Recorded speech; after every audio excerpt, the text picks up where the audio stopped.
If you've been cooking domestic meat your whole life, you are used to, well, really flaccid muscles, which totally gross me out when I see like store-bought chicken. It's like Yeah, it's yeah. gross. It didn't do anything for a living.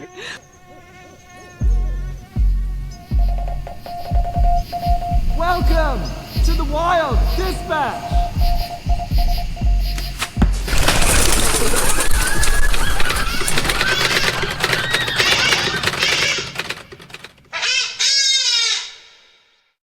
Hello and welcome to the Wild Dispatch. I'm Robin and I'm back with more skills and stories from the wild. We have another wild guest for you today. Holly Heyser is a fantastic writer. She is, like myself, what's the term we use? Adult-onset hunter. She has that fantastic perspective of someone who didn't jump into hunting from the very beginning, didn't have those family role models, didn't have those mentors early on that taught all the things about gear and techniques that make life in the outdoors when you're trying to find nutrients that much easier.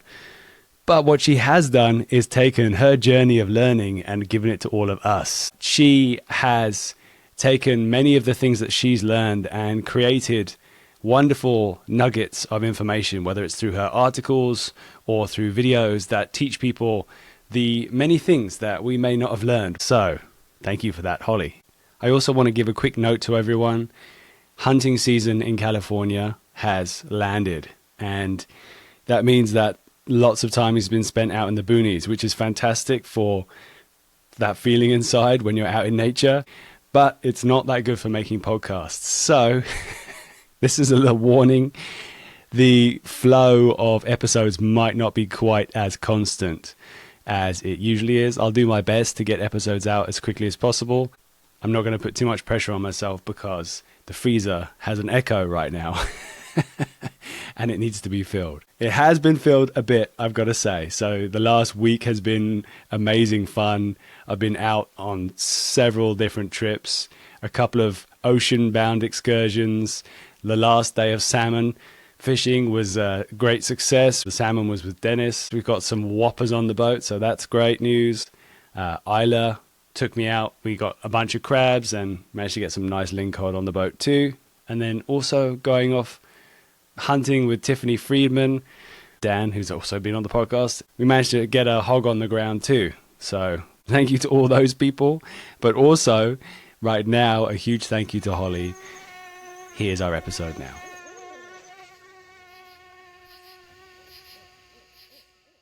Holly, welcome to the podcast. Well, thanks for having me here. A little bit of technical issues there, but we got it figured out. On my end, I should add, you were absolutely perfect. Excellent. I try. So, Holly, we're going to chat about a bunch of stuff, but I guess first of all, we should probably set up like, whereabouts are you based, and give me a little outline about what you're all about. Okay, I'm based for people globally near Sacramento, California. I'm in a tiny suburb. No one knows the name of it, so not even worth shouting out there. So Sacramento, California. I've lived here for, oh my gosh, what year is it? I've been here 22 years now, and I used to live here when I was in college. Went to Sacramento State, Okay. And I am what they call an adult-onset hunter. So I didn't start hunting till I was 41. I'm 60, so this is going to be my 20th anniversary of starting hunting. And yeah, I got really into it.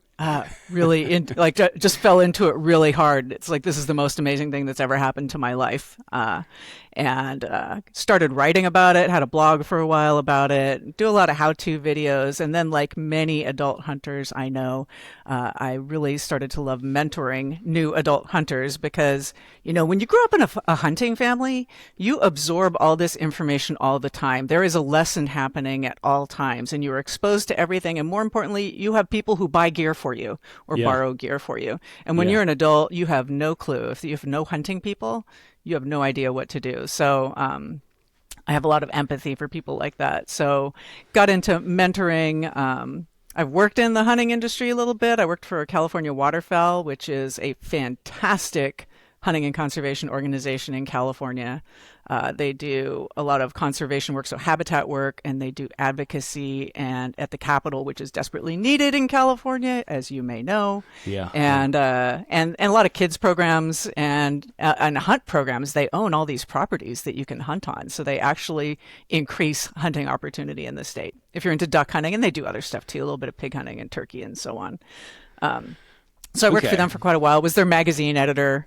And before I became a hunter, I was a newspaper reporter and editor. And that's sort of where my career started. And now it's been all over the place. So I'm curious, you said that you were in newspapers and you were an editor before.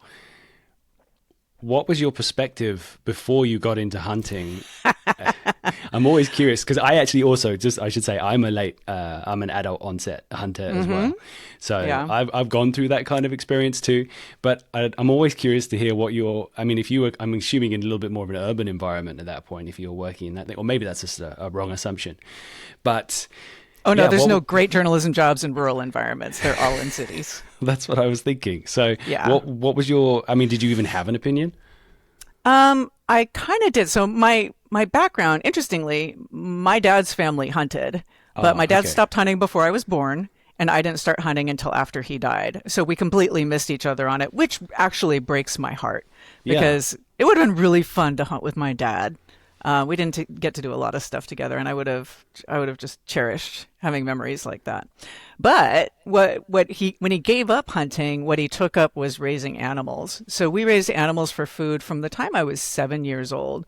So we raised chickens and rabbits and pigs. We lived in a very nice Southern California community called Thousand Oaks. It's in Ventura County. It's very, very nice. I know that area. We were in a neighborhood zoned for horses. So we had a nice half-acre lot, and some people had horses and we had pigs.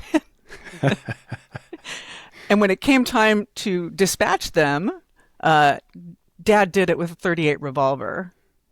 In city limits. I was a kid, so I just didn't question anything. But so we would, and once the neighbors were onto it, when they knew pig slaughter day was coming, all the kids would line up in the neighbor's yard, and they would all be peeking over the fence like Kilroy to watch the action.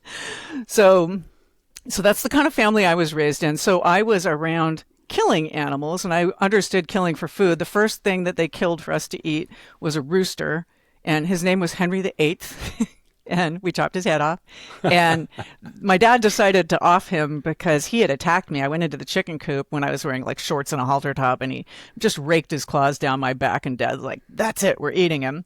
Wow. So Dad chops his head off, and all the classic things happen. He runs around without his head. And I cried because, most people I think cry when they see their first. And when I go out with new hunters and they're afraid they're going to cry, it's like, go ahead and cry. It's fine. It's fine. You should cry. You've just taken a life. It's okay to cry. It's all right. Anyway, so I was crying and upset about it. And then Mom made chicken pot pies for dinner. And I was like, got it. All good. Okay, you're on board. I'm on board. So there's not such a sad memory anymore when you got it. Henry VIII was delicious. And I have no permanent scars on my back. So it's all good. So I always assumed I would grow up and raise my own food. And I had a very urban life because of, my profession. And I started just having this nagging feeling about it really would be better if I was raising my own food. And it was funny. I was living in the Twin Cities, and we had an exchange program journalist from Vietnam who was working at our newspaper, and I invited him over to lunch and made some tacos for him. It was chicken tacos, no big deal. And he says, "This is really good, but the meat here in America doesn't taste like anything." And I'm like, "You're right." Yeah. And that was the first thing. It's like, Holly, you forgot yourself. You forgot where you came from. And that's not what got me into hunting at all. But that whole time when I wasn't hunting, because of my background raising animals for food, I kind of had this feeling that hunters were a little bit weird because they enjoyed killing. And in my context, the killing was a somber day. It was never fun. No one took joy in it. We didn't take pictures and high-five each other or anything. So I had this very uneasy feeling about it, and I couldn't understand why people enjoyed it so much. And then when I was living in the Twin Cities, my boyfriend at the time, he decided to take up hunting.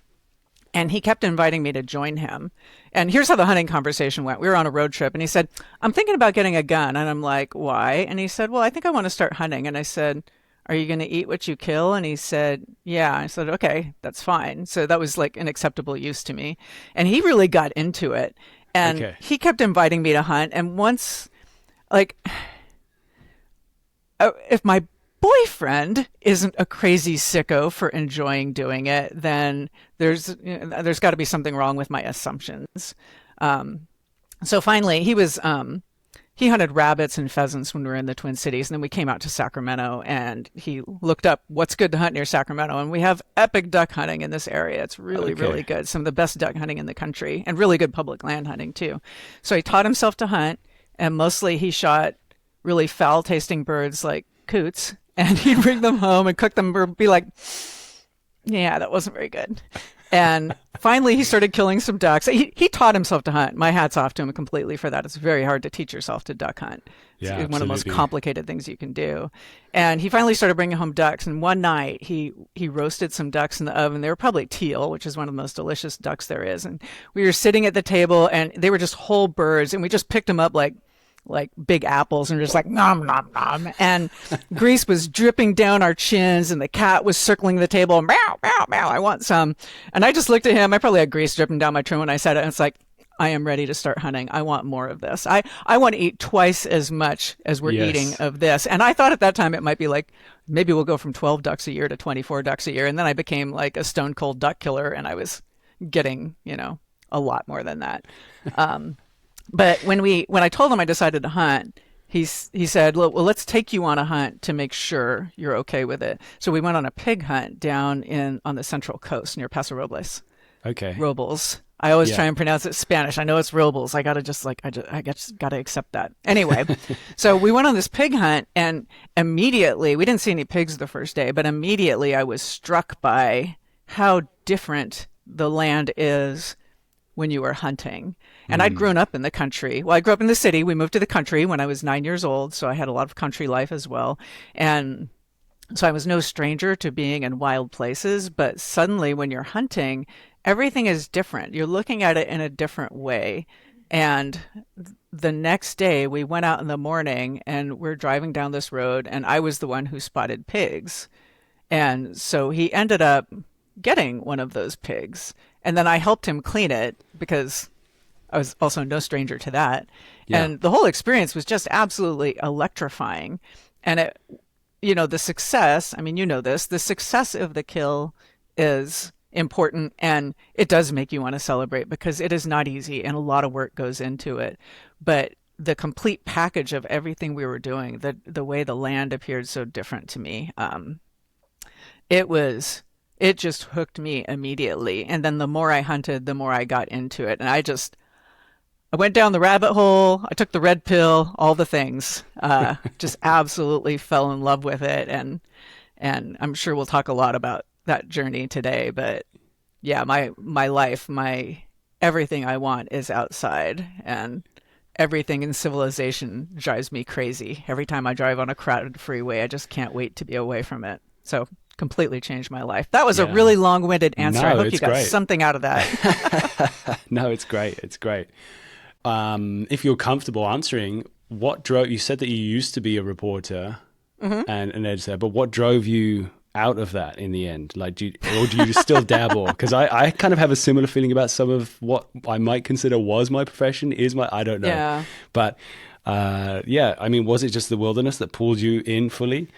No, so I actually left the newspaper business a couple months before I started hunting, and I became a professor at Sacramento State. Okay. I guess you would call me adjunct. I was never like on the full academic track. I only have a bachelor's degree, so I'm an academic plebe. Okay. Okay. Me too. But I went back and I became the advisor to the student newspaper at Sac State. And that was the student newspaper that I had worked on when I was a student there.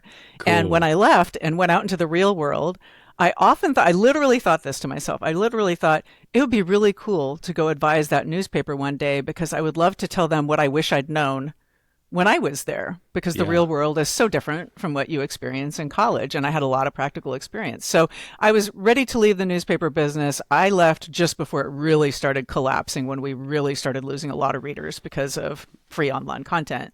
And I took this job, and It was fun. A lot of people said, "Aren't you going to miss the newsroom?" And I'm like, "Are you kidding? I'm in a newsroom. The only difference is it's filled with crazy hormonal 20-somethings who were actually a lot of fun, but also a little bit over the top. I mean, actually a lot over the top, but they were so much fun. And it was the same experience. They were the same people I'd worked with my entire life. Yeah. So I still felt like I was in a newsroom. I was just in a newsroom full of neophytes, and I was the expert in the room.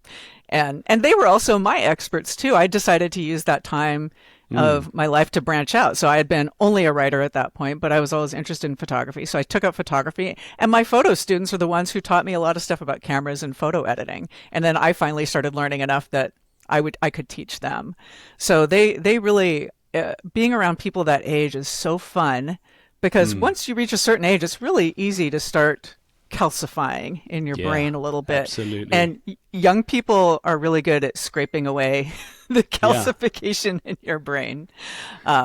Definitely. I think that there's like I can already see it in you from this story, is that having an openness and willingness to take in new information, I think, is a really valuable trait to have, right? Because I think it's pretty dangerous. As soon as you start feeling, oh, I'm a bit of an expert about this, something can happen in your brain, like you say, the calcification. It's very easy to not be as absorbent to new information. And I guess the reality is everything is always changing. I think we as humans quite often crave stability or crave consistency, but it just doesn't exist, really, does it? It's only brief moments.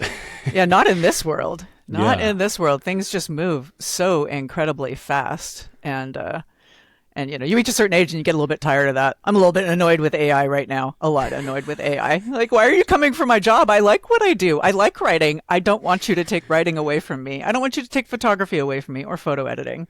Please stop. I'm glad I'm my age. I'm glad I'm not in the workforce right now. Woo. Yeah, no, I definitely. I mean, I am in the workforce, but I'm glad glad I'm not young in the workforce right now. I am still working, actually. I'm not rich. Yeah, I can definitely. This wouldn't be the first time that AI has popped up as a conversation on this podcast. It feels like kind of in a weird way. Obviously, the risk to all of our jobs, I guess, in the long run. But it's kind of like I don't know if I'm going to use the right word here, and you can pick me up on this, but like an antithesis to going out in the wild and doing things in a completely analog and normal and kind of old way. I don't know, the fast solutions, easy answers of AI that it provides is kind of, in a way, for me, giving everything too easily. It's the difficulty of going out in nature, experiencing everything in a way it slows you down and makes you earn things the hard way that gives it more value, in a way. Do you know what I mean? Yeah, so that's the visceral feeling of it, and I agree. I think I'm gonna go on a tangent here, so we're gonna have to bring me back to this. But before I started hunting, I was worried that hunting was going to make me cruel and callous about the suffering of animals. And in fact, when I started hunting, I began to understand that all of the animals I saw were our kin, and our kin deserves respect. And I looked at them in their own environment where you could actually see their worth, their sentience, their intelligence. And, we're the species that can't feed itself in the wild. Like, who's the stupid one here? Yeah. So learning to value everything that's out there, learning to value the slow way of doing things, which is a way that sustained us actually in remarkably good health for a couple 100,000 years. Doing things the slow way feels more natural, and it feels right. To do things the way we've always done them. And one of the rabbit holes I went down, I'm actually getting back to where we started here. One of the rabbit holes I went down was trying to understand the path of humanity. And I was really obsessed for a while with, why did we leave Eden? We were in a place where our food was out there for the taking, and we didn't have to store it, and we didn't have to get up at 6 a.m. to feed it, or, to protect it from predators at the end of the day. We had this wonderful system. Why did we leave it? What was our problem? And what I learned was there was not a particular moment we left Eden, as magical as the whole biblical story is. There was not a particular moment, but it was this very linear process with humans where we're ridiculously smart, somehow remarkably stupid while being ridiculously smart, but we can do a lot of really cool stuff like this. This is cool. Yeah, exactly. But we are so seduced by convenience, and pretty much every single convenience we can come up with is really, really bad for us. All of it. Fast food kills you. Going to the supermarket instead of going out hunting to get your food, it's like, you just burned fossil fuels or even electricity if you got a Tesla, whatever. And you didn't get any exercise. You just walked up and down the aisles. That didn't take anything. And just everything we do, all these conveniences, yeah, it's nice. It's irresistible. The fun is irresistible, but it's not good for us. Every single bit of it's killing us. All the plastic all around us, that's not good for us. All the pollution in the air, that's not good for us. I'm really cranky about all of our brilliant advances. I hate all of our brilliant advances. I mean, I'm using it right now, and God, I really do love my memory foam bed a lot, I gotta say. Tired old bones. Yeah, but the rest of it, I'm just like, I just feel like we made a bad deal, and we can't help ourselves. And I really wanted to hate on humans for that, but the more I researched it, the more I realized any species, given what we have, so the large brain to body ratio and these things, any species would do the same thing. No one can resist convenience. That's why when you feed wildlife, they become pests. It's like, this is convenient. We're going to sit here and get fat. So yeah, it's the path of least resistance. It's even if you're trying to channel, I don't know why this is popping into my mind, but someone who I interviewed before was saying there's kind of culturally, I think in Russia where he spent time, you would make fences from trees. You'd half cut them down and fold them down in order to create funnel ways for moose to come through, because it's the path of least resistance. Why they're going to go the hard way when they can go the easier way? It's like, it's just our natural in everything, right? You're going to go the way that is easier, less effort, and probably is safer, I guess, is the other option as well, right? So it is. I guess we can't blame ourselves. You're right. I guess we can't. I wanted to for a long time. I really wanted to hate on us, and I've just settled for hating on civilization. It's funny. Yeah. In my job, I'm an information officer for the state, and in my job, we have staff meetings, and they always start with an icebreaker question. And approximately 50% of the time, my answer will be something cranky about how I wish I could just be in nature and how I hated all modern advances. And they'd always say things like, well, Holly, grinding acorns takes a lot of time. And it's like, and you'd have the time if you weren't sitting in front of your computer for 40 hours a week. So sounds like a fun Monday morning. Oh my gosh, I'm so cranky. I'll try not to be cranky here. No, it's good. You're making me think of an article that I read that you wrote. I think you call it "Humans Gone Wild," and there's elements of that in that what you wrote there. And I think, in a way, what I thought was interesting that you pulled out was that convenience, right? It is like then gone to an extreme of, I guess, like pushing society away from nature and into this weird culture of being completely disconnected from wild places, from our food, from all that stuff. But then also like the intense work culture that we can get into, right? Hate that. Right? Me too. Yeah, like why do we value working ourselves to death? Like, why do we think that's a good thing? And we don't. We've been conned into thinking that's a good thing because it's good for the people at the top who make money. Yeah. That's what's going on there. It must be tapping into something, though, I wonder. Maybe it's because of the drive to survive from before, when it was like you would have to be working all the time in order to be securing calories and shelter and where your water's coming from, all those things. Maybe it's tapping into something there. That and competition.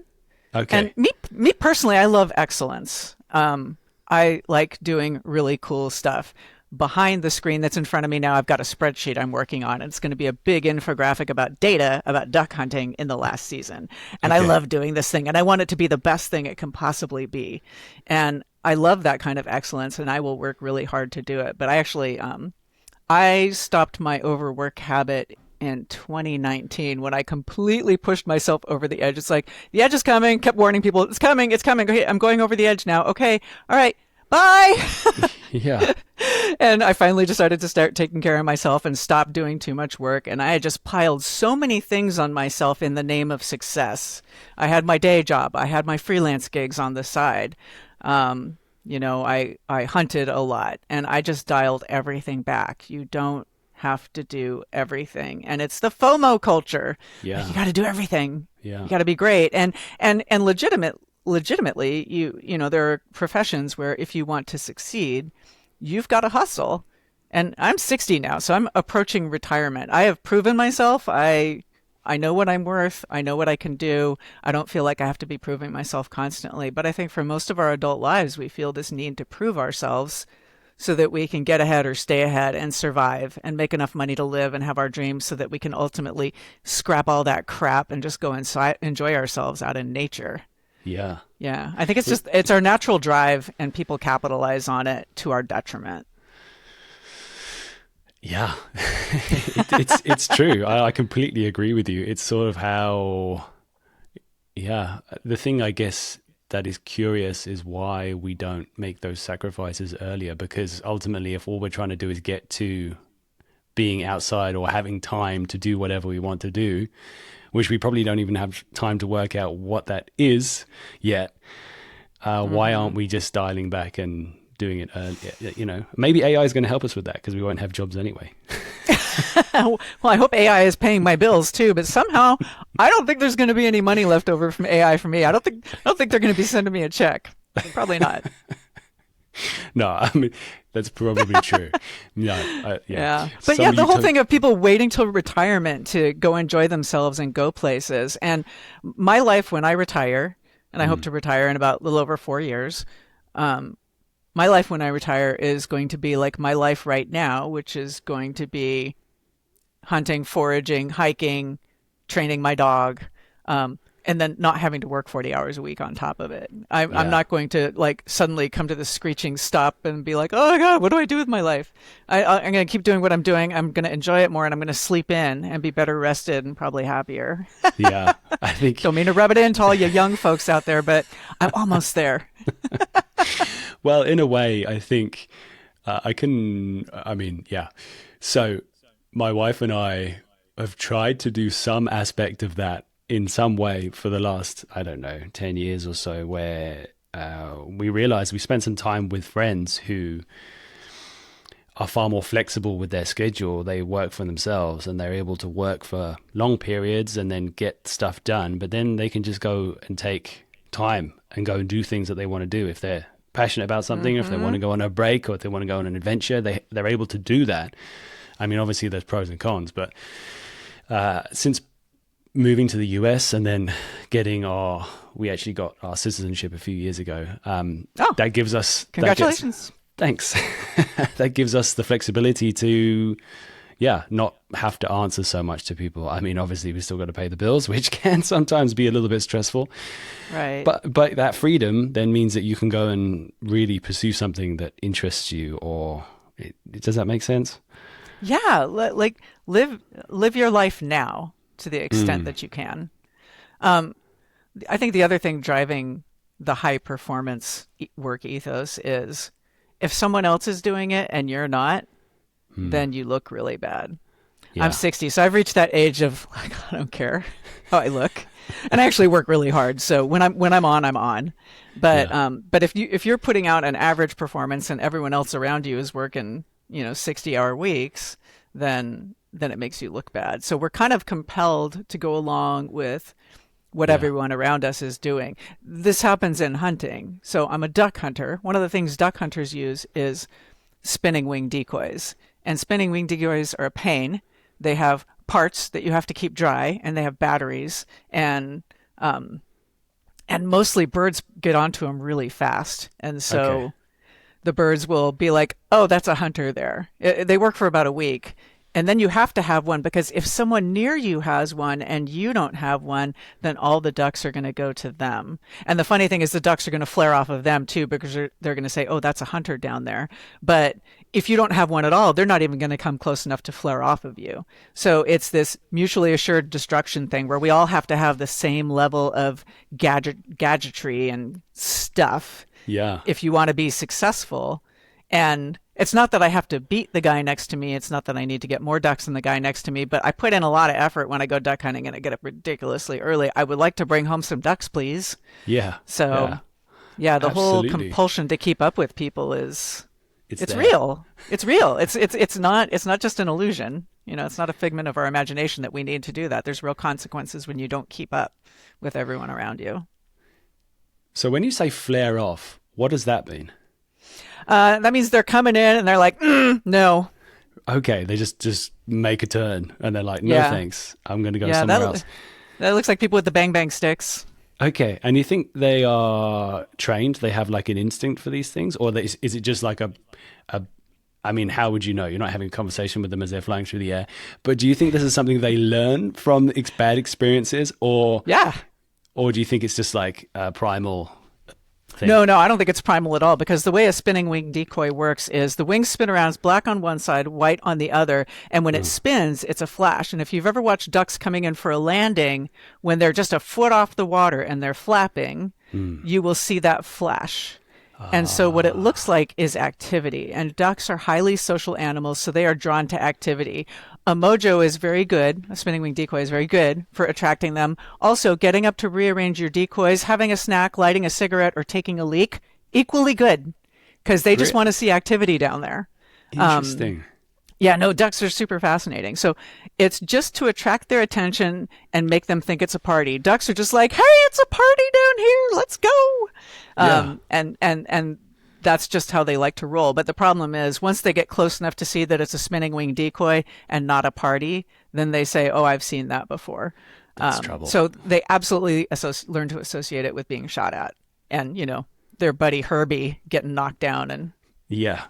Well, I guess belly you're up gonna in the water. Yeah, you're gonna remember that quickly if you see your friends die around you. That's definitely That's trauma has a powerful effect, I think, on any of us. Exactly. So why? I mean, you explained from a geographical point of view the answer to this question, but I guess in a bigger sense, why waterfowl hunting over anything else? Because there's a lot of other kinds of hunting, and there are other types of hunting that you can do in your area.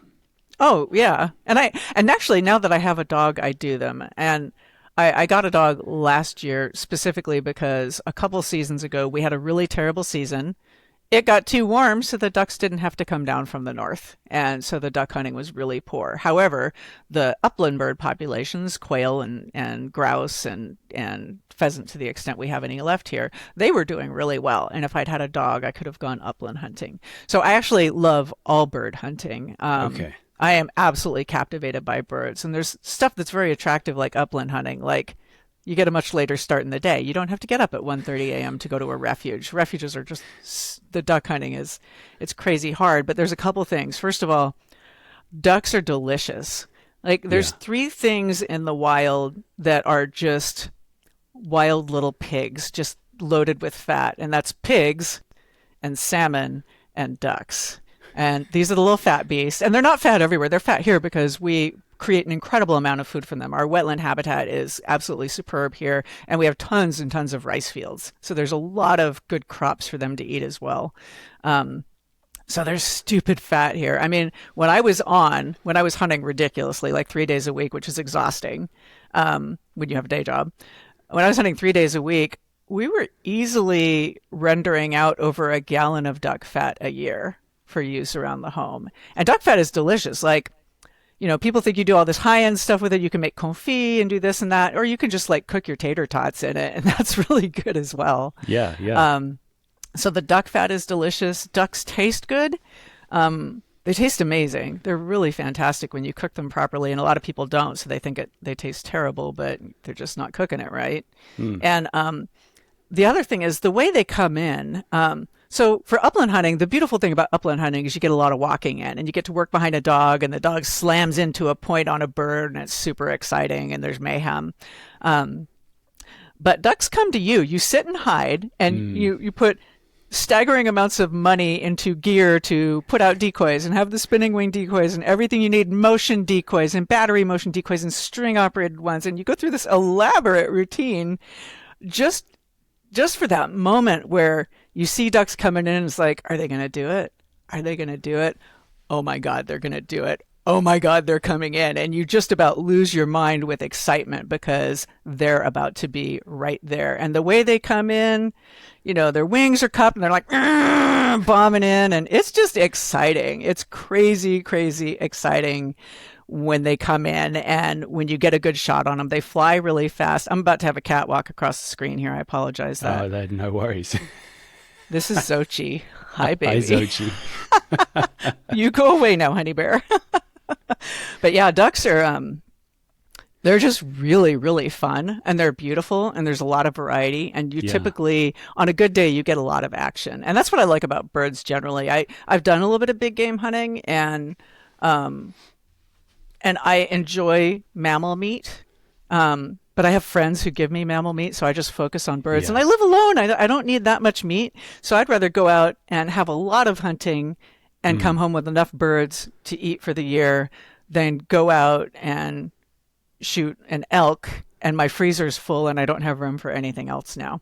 Yeah. And I don't have to do that because I have friends who go out and shoot an elk every year. And then they're like, we don't have room in our freezer. Holly, take some. I'm like, okay. Good friends to have. Yes, exactly. No, it works out really well. And I have a friend who just went through this, and she'd send me a message. It's like, my freezer's full. Can you take some meat? Okay, Alex is coming right over. That's the easiest big game hunt I've ever done. It's good. Yeah, definitely. If it's always good for people to know that you have freezer space as a backup. That's always useful. Right. Yeah. So, are there in your area, and forgive me because I'm pretty new to waterfowl hunting, like your description of the birds coming in, I've never experienced that. And it sounds amazing. It sounds amazing, but I the only duck hunting and goose hunting I've done is from a canoe with a bow. Wow. But that's just on my own and kind of just messing around and realizing, oh wow, there's a bit of this is something I can actually do because I'm under self-power. Like there's all these kind of rules, aren't there? So right. But apart from that, yeah, I haven't done the whole experience. It seems like, like you said, it's a big show, but it also seems like a bit of a team sport. Or do you ever go out on your own with your gear? Or I imagine you've got to have a few people because there's so much gear and so much organization and planning and setting up and all that kind of stuff. I go alone all the time and I go with friends all the time. My only preference is I don't like to hunt with more than one other person most of the time, just because if you're hunting with two people, this is my area for shooting and this is your area for shooting. And if you've got three people, this is mine, this is yours, and the person in the middle gets this. Yes. So the three-person situation is just harder. The hard thing about hunting ducks alone is you get backdoored a lot. So some duck will come from behind and you won't see it until it's out of range. So, but now I have a dog. So now when ducks are coming near, all I have to do is watch her face and she will tell me exactly where they are. 'Cause she'll just be like, it's right there, Mom. That's amazing. Yeah. So no, we have all these elaborate systems for carrying all our gear. So for a while I had a pack frame and I carried my stool and netting that I could use to cover things up and all my decoys on a pack frame. And that was great. But then I got my dog and I hunt in standing water a lot. So I will just plunk a seat down in the tules, which around most of the rest of the country, people call it bulrush, but in California, we call them tules. I will stick a tule seat there. And then I've got to set up a stand for her because she can't just stand in the water. That would get really cold. And the stand is really big.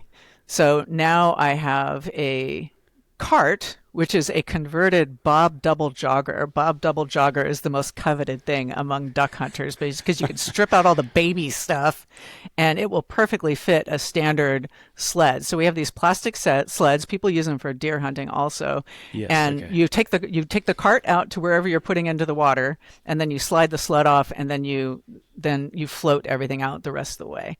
So it's a lot of crap in my car. Yeah. It is a lot. But I have either a backpack or a cart or a sled to carry it at all times. So Yeah, Okay. that's how I deal with the staggering amounts of gear. But the more battery operated stuff you have, the more delicate it is, and some batteries are really heavy, Yeah, and exactly.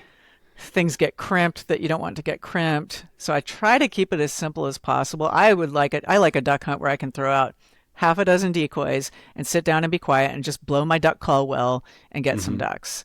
So that is my ideal. I would rather not have battery operated anything. I Yeah. wish battery operated stuff was banned completely, because then none of us would have to have it anymore. But because some of us have it, many of us do. You have to. Yeah, it seems like anytime you're combining electronics with water, that's going to be problematic. Yeah, it's crazy. Duck hunters are crazy. We are certifiably insane, and that's why waterfowl hunters are the smallest part of the hunting population, because we're nuts. But it's really good. It seems like, well, quite the commitment to get up so early, and I mean, 3 times a week. That's intense, I got to say. Yeah, well, I did that when I had someone else in the house who was, had a nice meal ready for me when I got home, and Okay. and I was also working a job where I had some, when I was teaching, especially, I had some flexibility. You get your job done when you get it, you just get it done on certain whatever schedule works for you. So you could go hunting, but yeah, hunting all weekend long. So I would, work all week and then get up at 1 or 2 a.m. on Saturday morning, go hunt. And because I was a terrible shot, oh God, I was such a bad shot. I'd hunt all day. I'd hunt till sunset to try and get my limit. And then I'd turn around and go home, and then I would do it again the next morning. And it's like an hour and a half drive to the place I was hunting. It was absolutely nuts. Hunting got much better for me when I actually learned how to shoot. That was very helpful. How long did that take, do you think? Where you actually... I think it was like 5 years before I became a competent shot. And, for the shotgunners out there, they may know that we have dominant eyes, just like you have a Yes. dominant hand. I'm right-handed. I'm left eye dominant. This I'm the causes same. hand-eye coordination problems. I knew about that, though, so I started shooting a shotgun left-handed, which is... Then it turned out I was center left dominant, and my right eye tries to kick in. I probably could have shot right-handed, and I just end up shutting one eye when I'm shooting anyway. It's ridiculous. But yeah, I'm not natural. I was terrible at sports. Anything requiring hand-eye coordination, I was really, really awful. So when I first started shooting, I was very, very bad. I hunted excessively in my first year, and I killed 2 ducks and 1 goose. And the goose had been hit by 2 other hunters before me. One guy shot it, and it was like coming toward in front of me, and then my ex was before me, so he shot it and hit it but didn't drop it, and then I shot it, and it finally fell and hit the water, and I'm like, yes, I got it. And now if that happened again, I would pick it up and take it to the first guy who shot it, because it was clearly his bird. And I ended up seeing him in the parking lot later. I'm like, this is my first goose ever. This is my first year hunting. And so he's like, he totally forgave me. But yeah, so I had to practice a lot. And that's one of the other things I love about helping new hunters is, if you are also a bad shot, I can tell you that with practice, you can overcome it. You don't have to Yeah. be a natural. It's really fun to be a natural. But when you work hard at it, you can be better than the naturals who don't put any effort into it. Yeah. So Yeah, hard exactly. work and practice Commitment. solves a lot.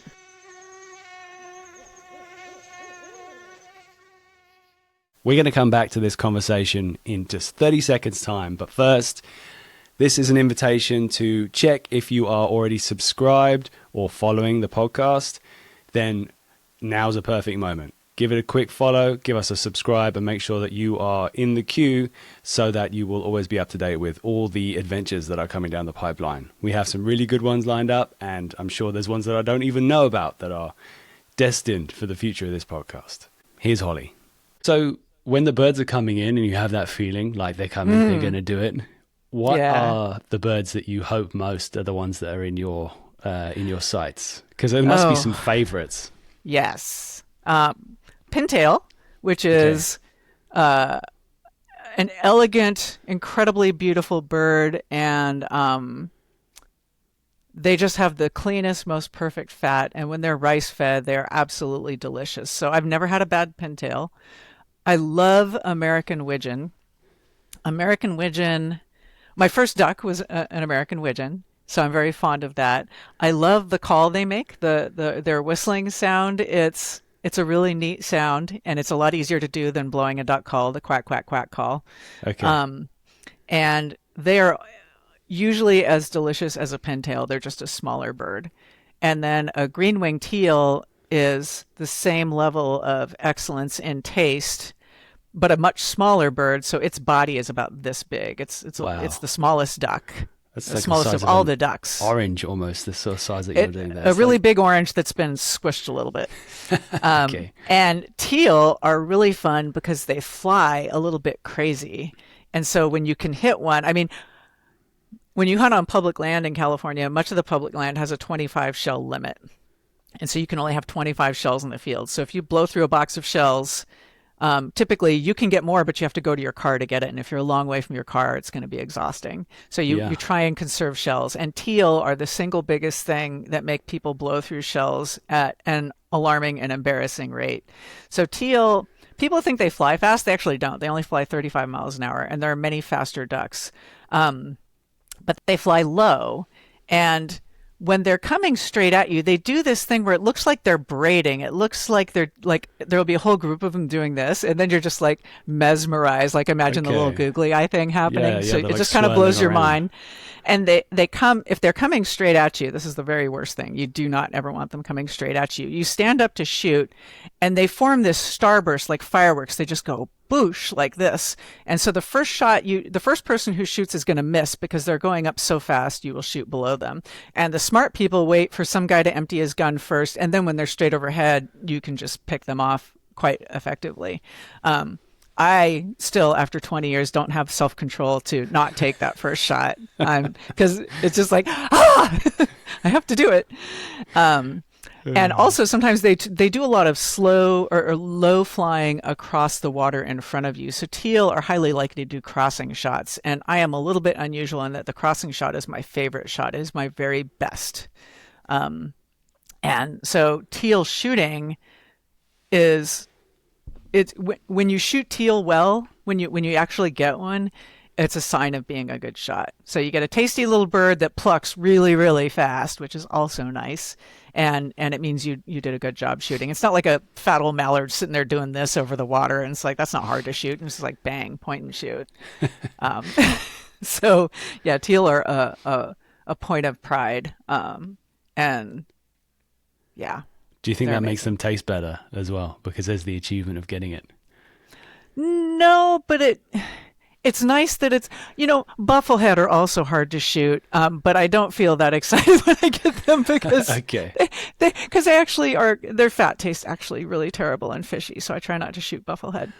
So maybe you're right. Maybe the satisfaction is also because it's a good duck. I mean, you're always happy when you get a tasty duck, and every once in a while you misidentify something and get a not tasty duck, and So, womp womp. that was one of the things I wanted to ask you about, and you've kind of gone into it already. But some ducks have a bad rep. Was my question.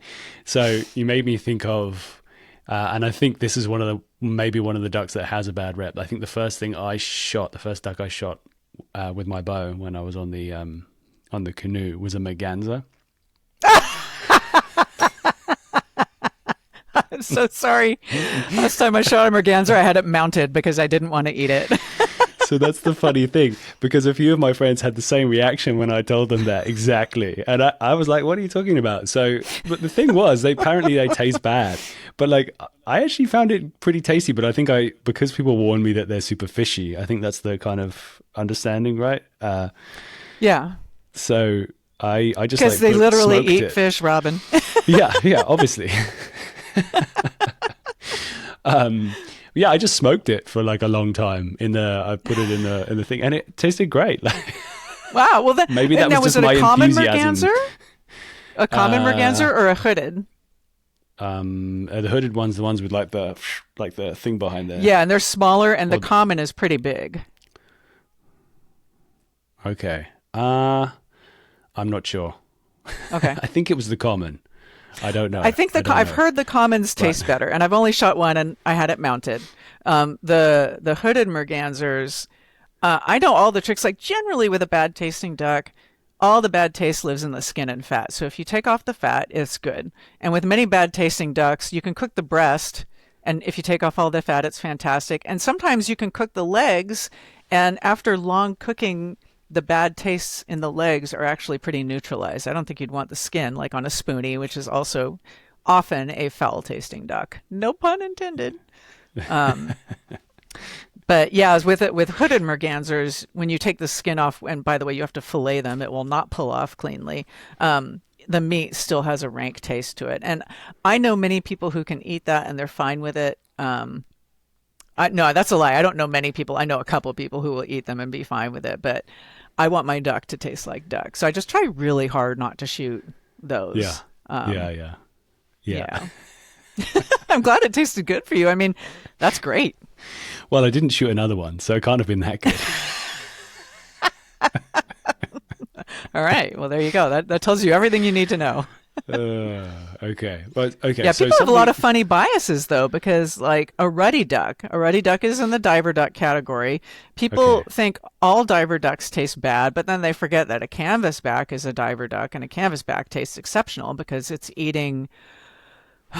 Their favorite thing is, well, they like wild celery, and there's not a lot of that around, so they eat a lot of sago tuber, and it makes them, it's like a little potato. So they're like a little potato fattened duck. They're delicious.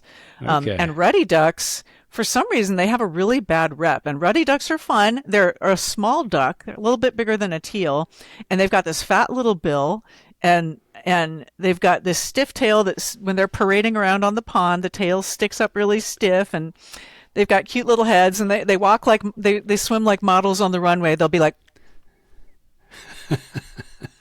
super cute. And people think they taste bad, and they're actually delicious. They eat a lot of the places I shoot them. They eat sea purslane seed, which is lovely and does not make them taste stinky. And I have found with most of my ruddy ducks, their fat tastes like beefsteak fat. Really? There's something beefy about it that makes no sense whatsoever, but it's very, very noticeable. Very beefy. Yeah. So I'll shoot them every chance I get. And they're often fun because they will come by in big groups. And there was a day where I was on a pond with like 1,000 of them that just kept swimming up and down this pond, having a good old time. And once they decided, or flying, they decided to fly in front of me, and they were 20 yards out, which is perfect, and a couple feet off the water, and left to right shot, which is just my best shot. And I'm sitting there letting them go by, waiting, and I'm like, okay, now. So I pick one and shoot, and 4 went down. In one shot. In one shot. A single shot. I did not fire a second shot. 4. I looked at, there was just like bodies everywhere, and wow, and they were so delicious. They're so good. That's efficiency, so good. right there. Yeah, and people think you're settling when you shoot them. It's like, no, I'm not settling at all. They're delicious. So tell me about banded birds. That's a funny culture which I don't exactly understand, because it seems like the opposite culture to big game hunting. Like, you want to be like the pristine, untouched animal if you find one with a tag. So yeah, it's kind of different. Hey, banding is, first of all, it's part of the thing we do for science. It's it's one of the tools that we use to understand how waterfowl populations are doing. So one of the tools that we use is aerial surveys. So they will go up in the spring in Canada and all the big breeding population areas and literally fly over in planes and helicopters and count duck pairs. And this sounds really ridiculous, but it works, and trained people can actually do it quite well. One of the other tools we use is bands. So you put a band on a duck. It's got a unique name. It's got a phone number on it and a website. Actually, it's probably just the website now that goes back to the bird banding laboratory in Laurel, Maryland. And they want people to report that band. And some people don't report it because they're afraid it's going to get taken away from them or something, but that's ridiculous. And when you report it, what you find out is when and where that bird was banded and its estimated age when it was banded, which typically means that it was young of the year or a second year bird. And if it's older than that, they don't know. They just say it's an adult. So, when we shoot ducks, all we know about their life is where they were, the date and time we shot them. And when you get a banded bird, you get this piece of information. It's like, this one was banded in Alaska, or this one was banded a mile away when it was still too young to fly. And it's just this cool piece of information that you get. And now they're doing GPS tags on birds. They have these little tiny GPS backpacks, like smaller than like half the size of a GoPro. And With those birds, they've got a little transmitter that sends something to a cell tower every 30 minutes. And so they can see exactly where these birds have been. And you can see remarkable things. Like there was a pintail I wrote about once where she had left the Yukon-Kuskokwim Delta in Alaska. She's just sitting around waiting, and one day she decided it's time to fly, which probably means there was a good tailwind. So she got up and flew across the ocean. I think it was like 1,200 miles to a nice little spot in Oregon. She flew 1,200 miles in like a little over, it was a ridiculously short time. I'm thinking like 36 hours. So Wow. if you do the math, it was faster than ducks actually fly, which means she had a tailwind. Yeah. But they are amazing. And when you kill a wild duck and you eat the meat, you will see that the breast meat is very dark red, and it's because they used those muscles to migrate thousands of miles. So when you can actually see what that duck did to get to where she was going, it's like she sat there and flapped her wings for 1,200 miles. That's nuts. Yeah. And then you see other cool stuff like cinnamon teal. Cinnamon teal is one of the 3 birds that breed in substantial numbers in California. And so we're very interested in them here. And they're a cute little bird. I've got one on the wall right up above my computer right here. It was from the first limit of ducks I ever got. They're just absolutely gorgeous. And there was this one Drake cinnamon teal that they had a tag on him, and he spent the entire duck season in one pond at a duck club. Never left. He was just a homebody. He just spent all his time there and managed not to get shot. And, you get to see all these cool facts. So to me, what I love about bands is the story they tell and the story that the data tells. There are some people who, when you get a band, sometimes you put it on your call lanyard or something else, and it's like, oh, I got a band. It's like getting a really good prize in a Cracker Jack box, and man, I just dated myself there because I don't think they put good prizes in Cracker Jack boxes anymore. But I've got a few sitting on my wall. I don't put them on my lanyard. I've got 6 or 7, I think maybe 6.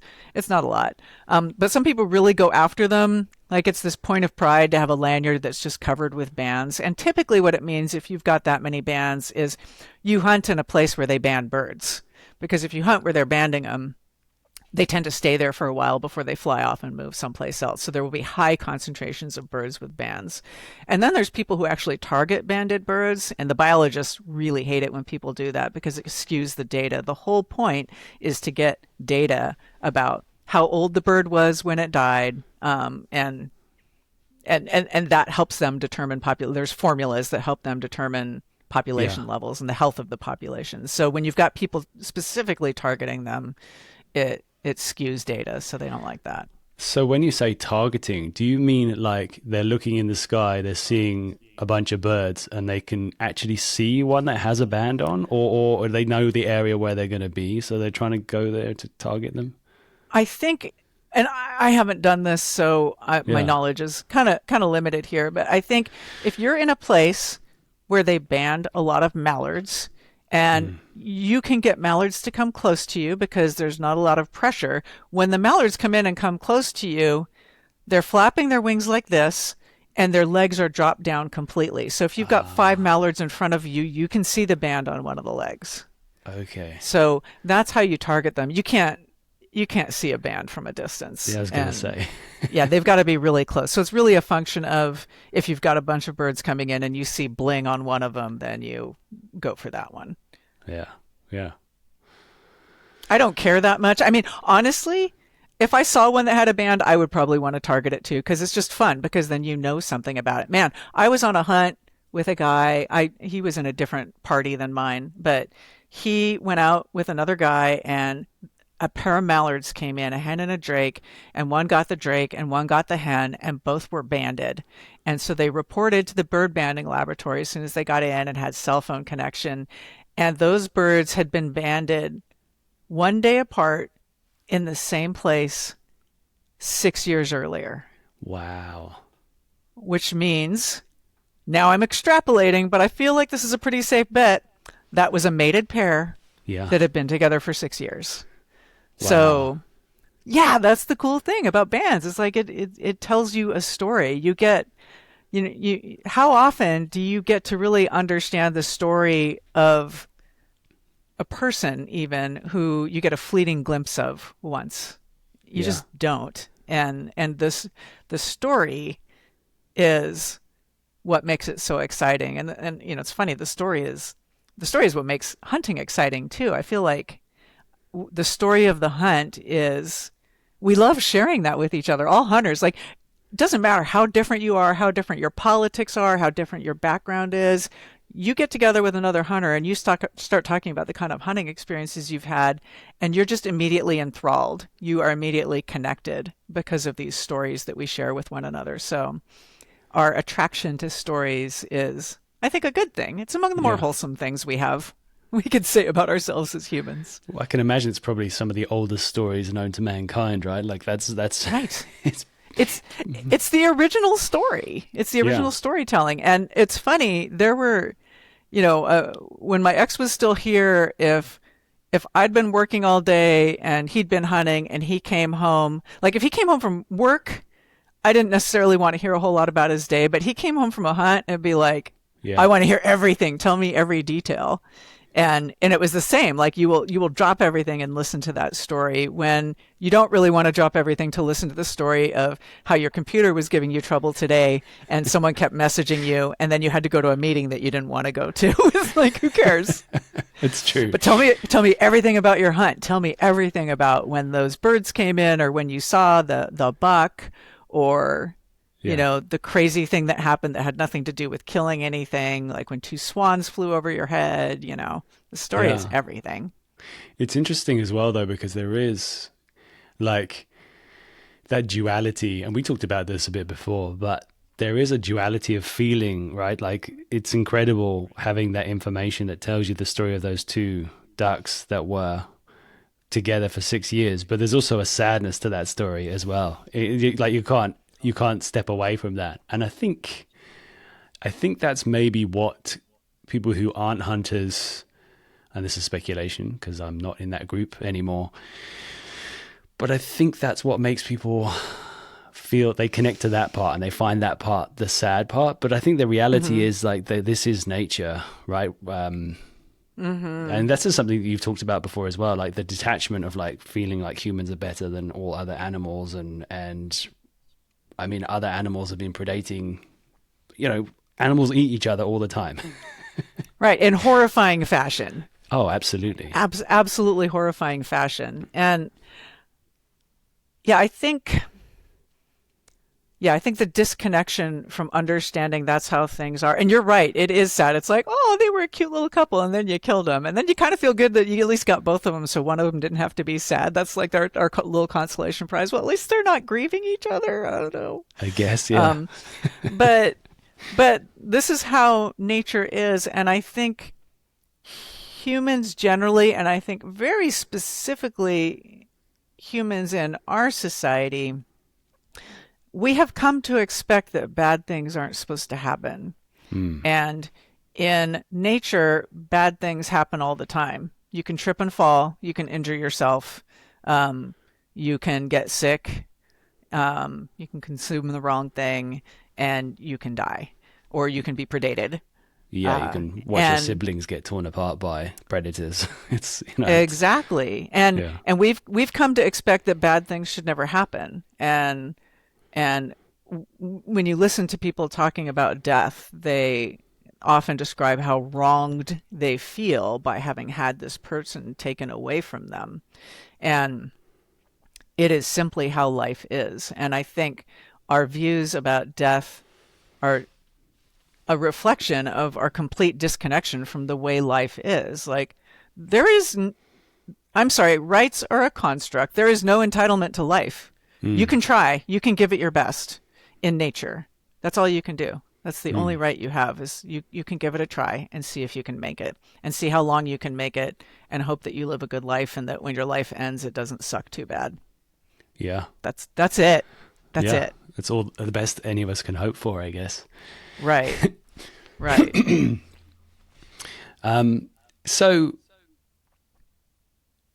something that I'm curious about then, talking about banded birds and the nuances of the excitement of that situation, it must have been a pretty steep learning curve then at the moment. You said you go out hunting on your own a lot. Like, I mean, figuring this stuff out, I mean, that's bewildering to me.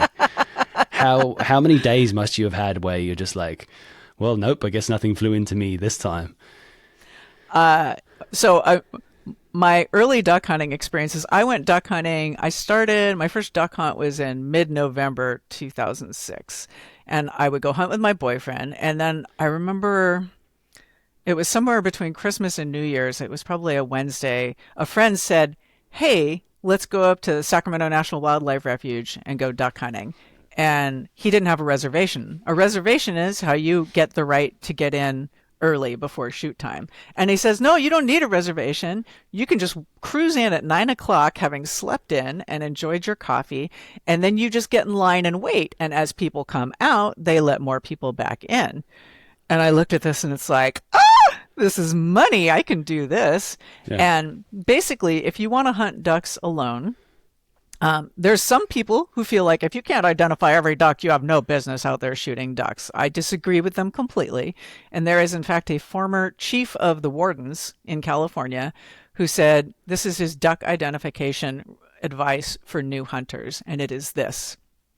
If you can't identify a duck in there, first of all, if you can tell a duck from a not duck and all ducks are open, and when I first started hunting, canvasbacks were closed for a couple of years.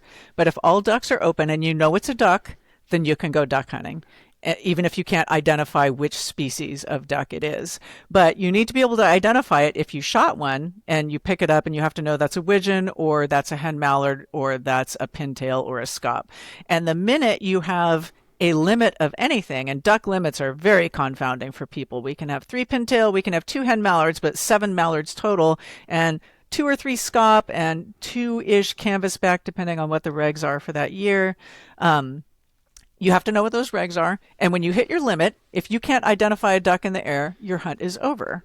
And that's a really good way to do it.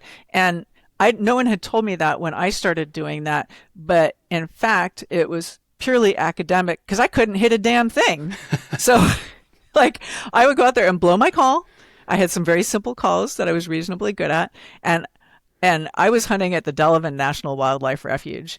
And the staff at the check station, they are so nice to new hunters. All the check stations I've been at, they want you to be successful. And so they want you to have a good time. So they would see me come in there, a chick going out and hunting alone, and they would try and set me up, like a blind would come available, and they'd be like, Holly, don't take that one. Wait for another one. Another one will come up. And they would try and do me right. And I would go out and I would come back at the end of the day and I would check out and they'd say, did you get any ducks? And I'd be like, no. And they say, did you shoot? And I said, yeah. How much? Well, I shot the whole box of shells. I don't know what I was doing wrong because I can't remember, and I don't think GoPros had happened quite yet. Maybe they were just starting then. I don't know, but I don't know what I was doing wrong. I don't know if I just couldn't hit or they weren't coming close enough, but yeah, I never dropped anything while it was alone. It's like a big deal the first time you can actually get a duck hunting alone because it's complicated and it's a lot easier if you've got a friend who's worrying about the calling for you, so you could just focus on trying to hit the damn thing. Yeah, I can imagine. Yeah, so I'm pretty intrepid about doing stuff alone like that, and I'm utterly unafraid to look stupid and foolish and ask for help from people. I don't care. It's just like, help. Can I go over there? No. Okay. Can I go over here? All right. Cool. Thank you. I feel similar in a way. For me, it's like a big. It's exciting. It's really exciting. I love the situation where you don't know what the hell you're doing, and you get somewhere and you're kind of completely overwhelmed and you need to learn fast. That's I think that makes, at least for me, it makes me feel alive. So trying new stuff, I think is a great thing that keeps things interesting. But then I'm curious, if you're saying you're always chasing new experiences, or new experiences, but you're not afraid to jump in. What stopped you from getting a hunting dog sooner? Because you've been hunting for a while, and I'm sure lots of other people had hunting dogs around you. Yes, and there were so many reasons. I'm going to have to try and list them all here. So a couple things. The way we hunt ducks at California refuges, most of the areas are walking depth ponds. So you walk out into the water and it's maybe knee deep, and sometimes it might be hip deep, but you can walk everywhere. So you can go out and fetch your own duck. And I learned to hunt ducks without a dog, so I became proficient at trying to shoot them close, because if it drops 20 yards away, it's easier to retrieve than 100 yards away. Trying really hard to shoot them dead, but it's not always easy. Shotgun is a really imprecise tool for killing, and sometimes it just breaks bones. And so try and get them close. Try and take shots of birds over open water, not over a tule bank. Not hunt in places where there's dense vegetation, because you know you're probably going to lose birds. There's a lot of places, there's a lot of duck clubs that have very dense vegetation, and you are literally not allowed to hunt without a dog. So I just tailored my hunting to hunting without a dog. And occasionally I had friends who would take me upland hunting. And, you know, I can go to the mountains and hunt mountain quail. You kind of just need to know what kind of places they will be.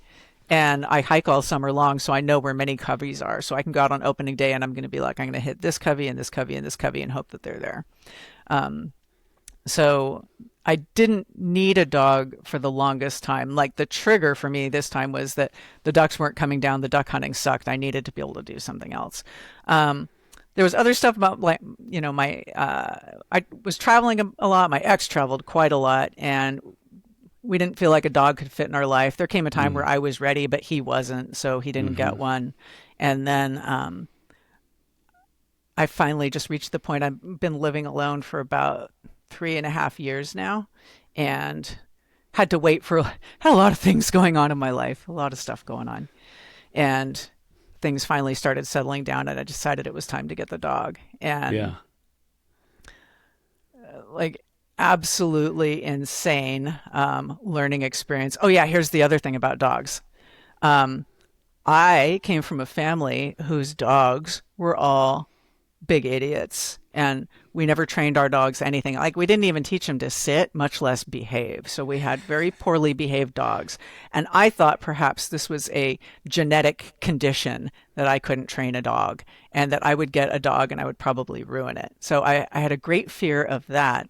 And also, having been hunting for so long, I've been around many other dogs, and I've been around many dogs where it's like, that's not what I want. And so I had a huge fear. What if I get a dog that's terrible, and then I'm stuck with it for 12 years? Because it's your pet. You're not going to like kick it out. And it's a hunting dog, so it's going to want to go hunting.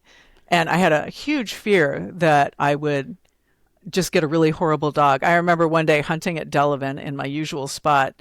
There was a guy hunting near my party, and every time ducks were coming in, his dog would start baying like a hound baying at a treed bear. Like, this is not cool, really. And it's like, wow, that's not cool. And somehow ducks are highly tolerant of weird things that dogs do. So everyone was still getting ducks anyway.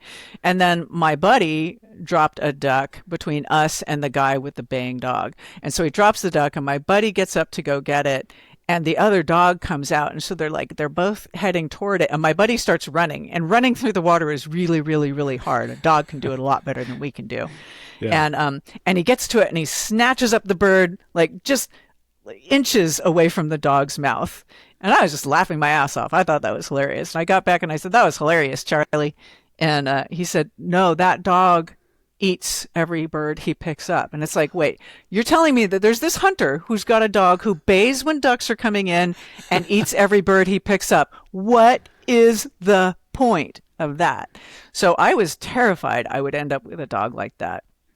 So I just stacked all the odds in my favor. I consulted a lot of people when I decided to get a dog. I knew what breed I wanted. I knew I wanted a poodle pointer. And no, that's not like a labradoodle. We have to say this. Like, poodle pointer, comma, we have to explain things. It's a breed from the 1880s in Germany, where they took 7 German hunting poodles, roughly, and 70 English pointers, and they came up with the perfect hunting dog. So it's a versatile dog. So she hunts upland and she hunts ducks. She's absolutely wonderful. And it only took 7 poodles to put all that smarts in there and all the water savvy.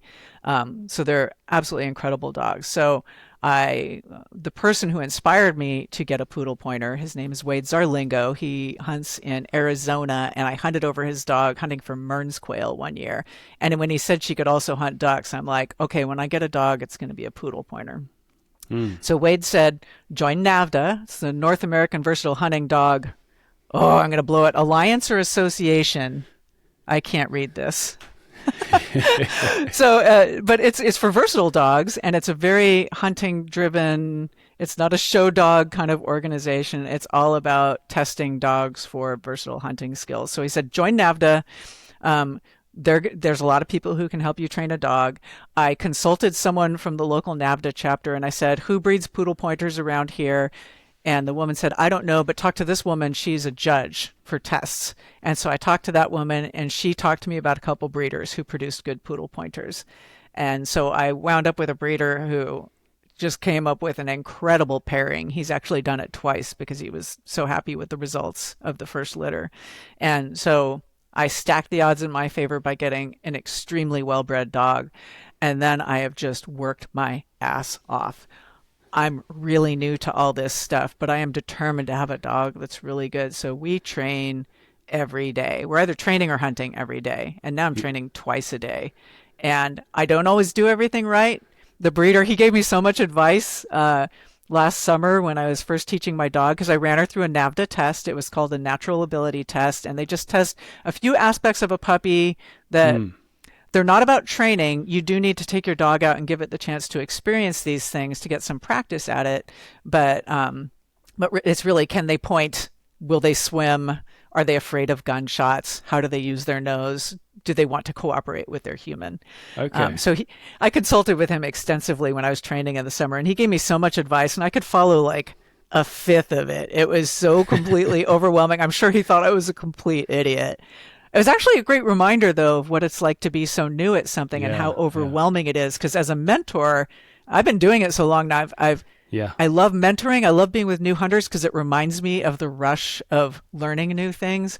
But the truth is, I've forgotten a lot of what it's like to be that new at something. And then the dog, training her, that reminded me. It's like, oh yeah, I'm a complete idiot, and we just power through it. And she puts up with my crap. And when I have to change the way I'm doing something because I wasn't doing it right, she tolerates it and accepts it and learns and moves on. And it's the best experience. Although the first 8 weeks of like shredding my arms with her puppy teeth and peeing everywhere in the house and pooping all over the house, it was really, really hard. Like, because I hadn't had a dog as an adult, and you get a puppy and everyone's like, oh, you get a puppy, that's so cute. And it's like, no, it's not. It's hell. It's absolute living hell. Oh my God. Well, it's just the pain. Just like I would go to bed and I would slather lidocaine on my hands at night because she'd bitten them so much because I didn't have another dog for her to play with. So she got to play with me. And it's like puppies play with their teeth, they just. Wow. So how long have you been together then, you and your pup? I got her on February 16th, 2025. So she just turned 17 months. Okay. So she's getting close to the end of what we would call her puppy years. I think through 2 people will call them puppy, but she's getting pretty mature. So she has 1 season under her belt, and it's just so fascinating watching her learn and grow. And she went through a growth period about a month ago where she started using her nose differently, and she's like, oh shit, Mom, I got a computer on the end of my face. This is awesome. It was just that you could see the realization on her face. You could see how suddenly she was using her nose in a fine-tuned way, whether I was throwing her a bumper or we have a game we play in the morning. One of her treats is little cheese cubes, like tiny little cubes, like pinky fingernail size. And I hide the cheese when she's out of sight. And then she has to come into the room and find all 6 pieces of cheese. And watching how she uses her nose to find the cheese, because she can barely see them. And so she's got to really just hone in on it. It's really cool. It's fun. It's fun to work with an animal that is really smart and talented and just needs some guidance to get to where you want to go, and who is so completely driven by wanting to please her human. I mean, that's how we selected dogs. We selected dogs that wanted to please us. And so I've got this dog who just loves to make me happy. That's amazing. It's wonderful. I really like it's been it was awful at first. I had to replace my carpet. Oh my God, there were so many pee stains. There was like 20 pee stains. The guy came in, I had it cleaned, and the guy came in with the black light thing. You didn't even need the black light. You could just see it everywhere. It's just awful. And then finally I'm just like all the stains came back after he cleaned it and I just replaced it. That was pretty rough. The amount of money I've spent is just staggering. You know, the pup was not very expensive. The pup was like $2,000. And I stopped keeping track of how much I was spending. About the time I hit $13,000, I'm like, I don't really want to know this anymore. Wow. I'm just going to stop keeping track because there's a lot of gear. There's a lot of crates that you need to buy, stuff for training. Yeah, a lot of equipment for training. Yeah, it was super expensive, but now I'm pretty geared up. Yeah. So there's that. Yeah, the investment is there now, and you can just enjoy time with your dog. Yeah. I mean, it's got to be amazing. So are there any stories of moments where the training started to work? You said you've been out hunting together? Mm-hmm. Yeah, well, let me tell you some stories of failure first. Okay, because, please do. You know, I kind of went into thinking like, you know, it was so easy to teach her to sit. I started training her in her first 24 hours at home, and she learned sit so quickly. It's like, this is easy. Yeah. But it's not all easy because some of the stuff you have to teach them is to restrain themselves when they're excited about something. That is the hardest thing to teach. And there's a lot of things where just because they're born and bred to do it doesn't mean they're good at it right away. They have to go out and experience it. So we played fetching games, retrieving bumpers, throwing. I taught her how to stay in one place and not go to retrieve something until I released her to do it. So she sits quietly in the blind. These are all important things to me. And on my first duck hunt, it was a terrible hunt. We only got 2 birds and they all came in. It was teal that came in the same flock, and then nothing else happened all day. But I dropped my teal and I gave Fritzy the release, and she's like, what? Because she didn't see me throw a bumper for her. And I said, oh, okay, I'm going to have to take you out. And I took her out and I'm like, it's right there. She's like, what? And she goes up to the bird and it's dead. At least we didn't have a chase going on. And she goes up and she picks it up by the edge of her teeth on the tip of its tail. And she's like, just carrying it by the tip of its tail. And I tried to get her to carry it all the way back to her place. And she's like, yeah, I don't know about this. And you're like, what? I thought this was supposed to be this magical moment where everything came together. And then people are like, no, sometimes your whole first season, you're walking them out to the duck because they just don't understand everything that's happening yet. So it takes time. So the next duck hunt I went on, I'm like, I expected it. I was like, I'm going to have to take her out to the ducks. And it was fine. It worked pretty well. And then my friend and I, each of us dropped a mallard. And we both went out to get him. Mine mallard flew about 7,500 yards and then fell dead. So I knew we were going to find him. I was pretty sure he was dead.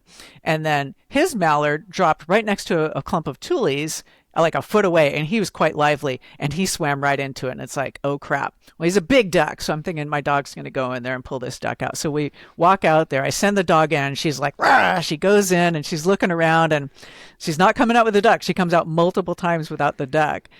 And I'm like, how hard can this be? So I'm like, tell my friend Pat, I gotta go. I'm gonna go get my bird because I don't want to lose it. If it's still alive, I don't want it to be long gone. And she went and found my bird.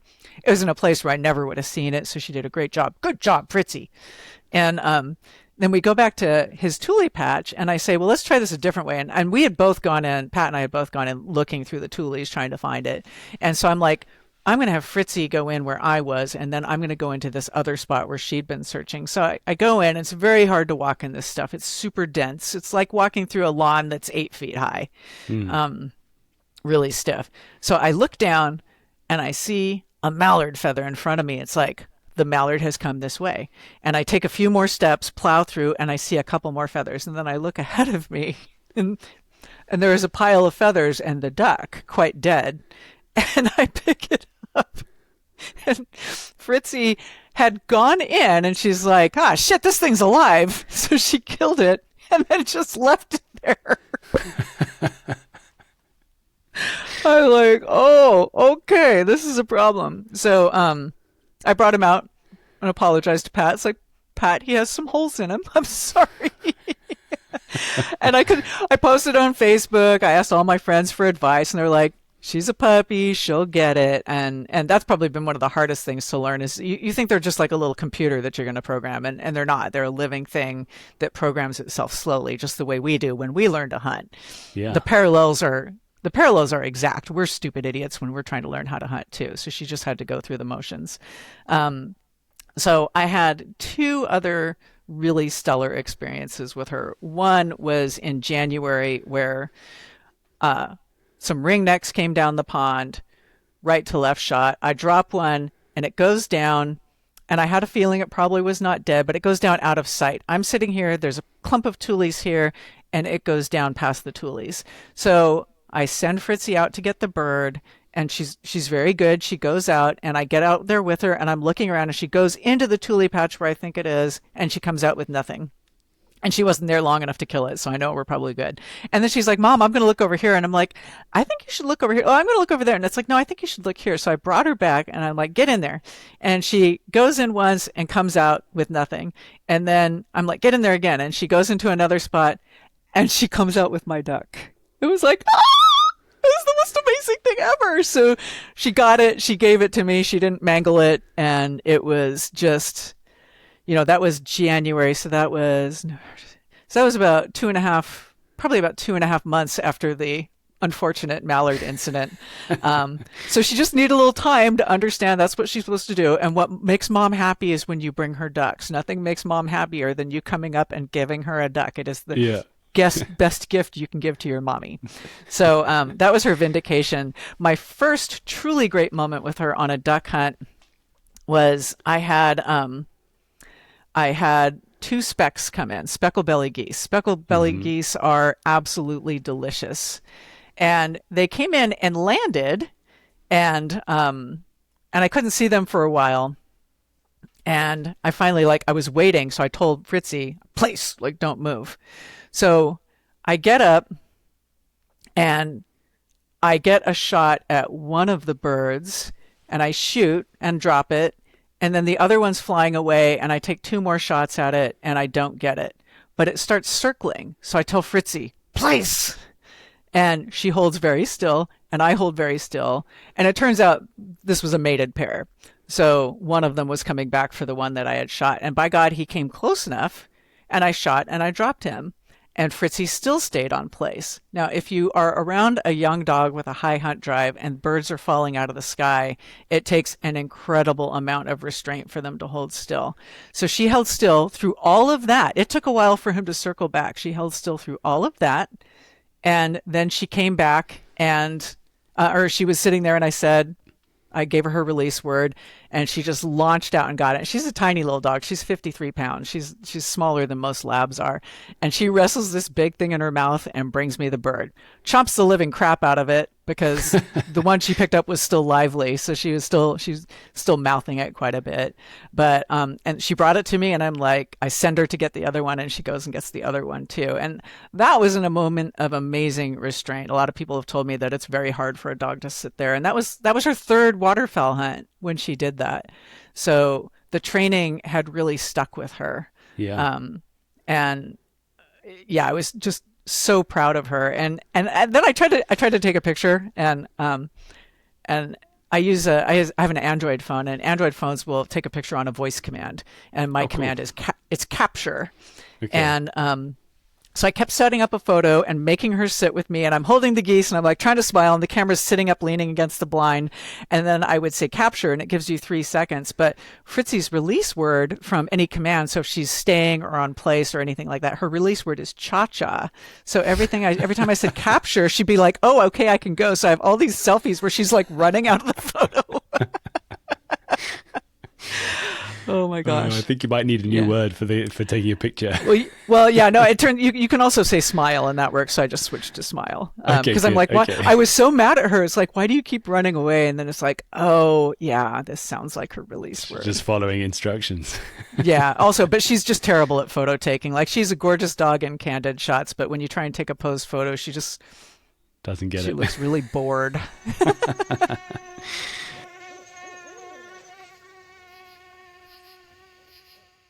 One last quick reminder, make sure that you are followed, Followed? Possible. Following? Definitely. Make sure that you are following and subscribe to this podcast. I hope that you're enjoying the content so far. If you're still here, I'm going to take that as a good sign, and it probably means that you should be jumping in on the bandwagon, because there's plenty more where this came from. Here's the last part of my conversation with Holly.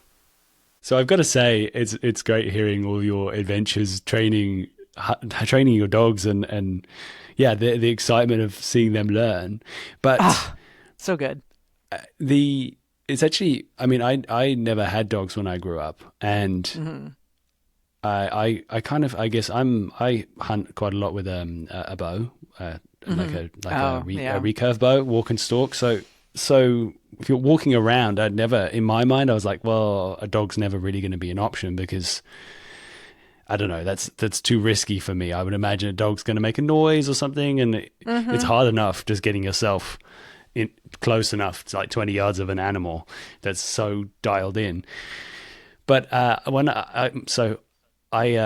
wife is from South Africa, so we go over there, and I'm lucky enough to do some hunting over there. And I actually had my perspective completely changed while I was over there, because I was hunting with a guy who owns, they are called Yak Terriers, and they're actually German bred as well, dogs. And unbelievable, I've got to say, like, we're walking around through thick terrain, stalking, trying to see an animal before it sees us, and there's a dog like at our heel, silently waiting, just not a single peep, just completely patiently waiting for a long time, and then until there's a crucial moment when, and if an arrow flies, then boff, straight away it's like following that animal, tracking it instantaneously. Oh, wow. So it's incredible what dogs can do when they're trained to do that job. Unbelievable. Right. I couldn't. Right. So I went from a purpose-bred dog. A dog is amazing. Yeah, incredible. So I went from being someone who thought I'd probably never have a dog for hunting purposes to like, okay, I already put a word in with the guy who breeds them. So like, at some point, I'm going to be ringing your phone to get one of these. And I will know nothing about that kind of training, but my best advice is, you must immerse yourself in organizations and people that know that kind of dog and that kind of training well. I have found, certainly with NAVDA, everyone in NAVDA is, our tests are not competitions. We are not competing for first, second, and third prize. We are doing a score. So the NAVDA testing is about, what do we want a hunting dog to do, and how well does your dog do it? So you can have a bunch of dogs that get a maximum score.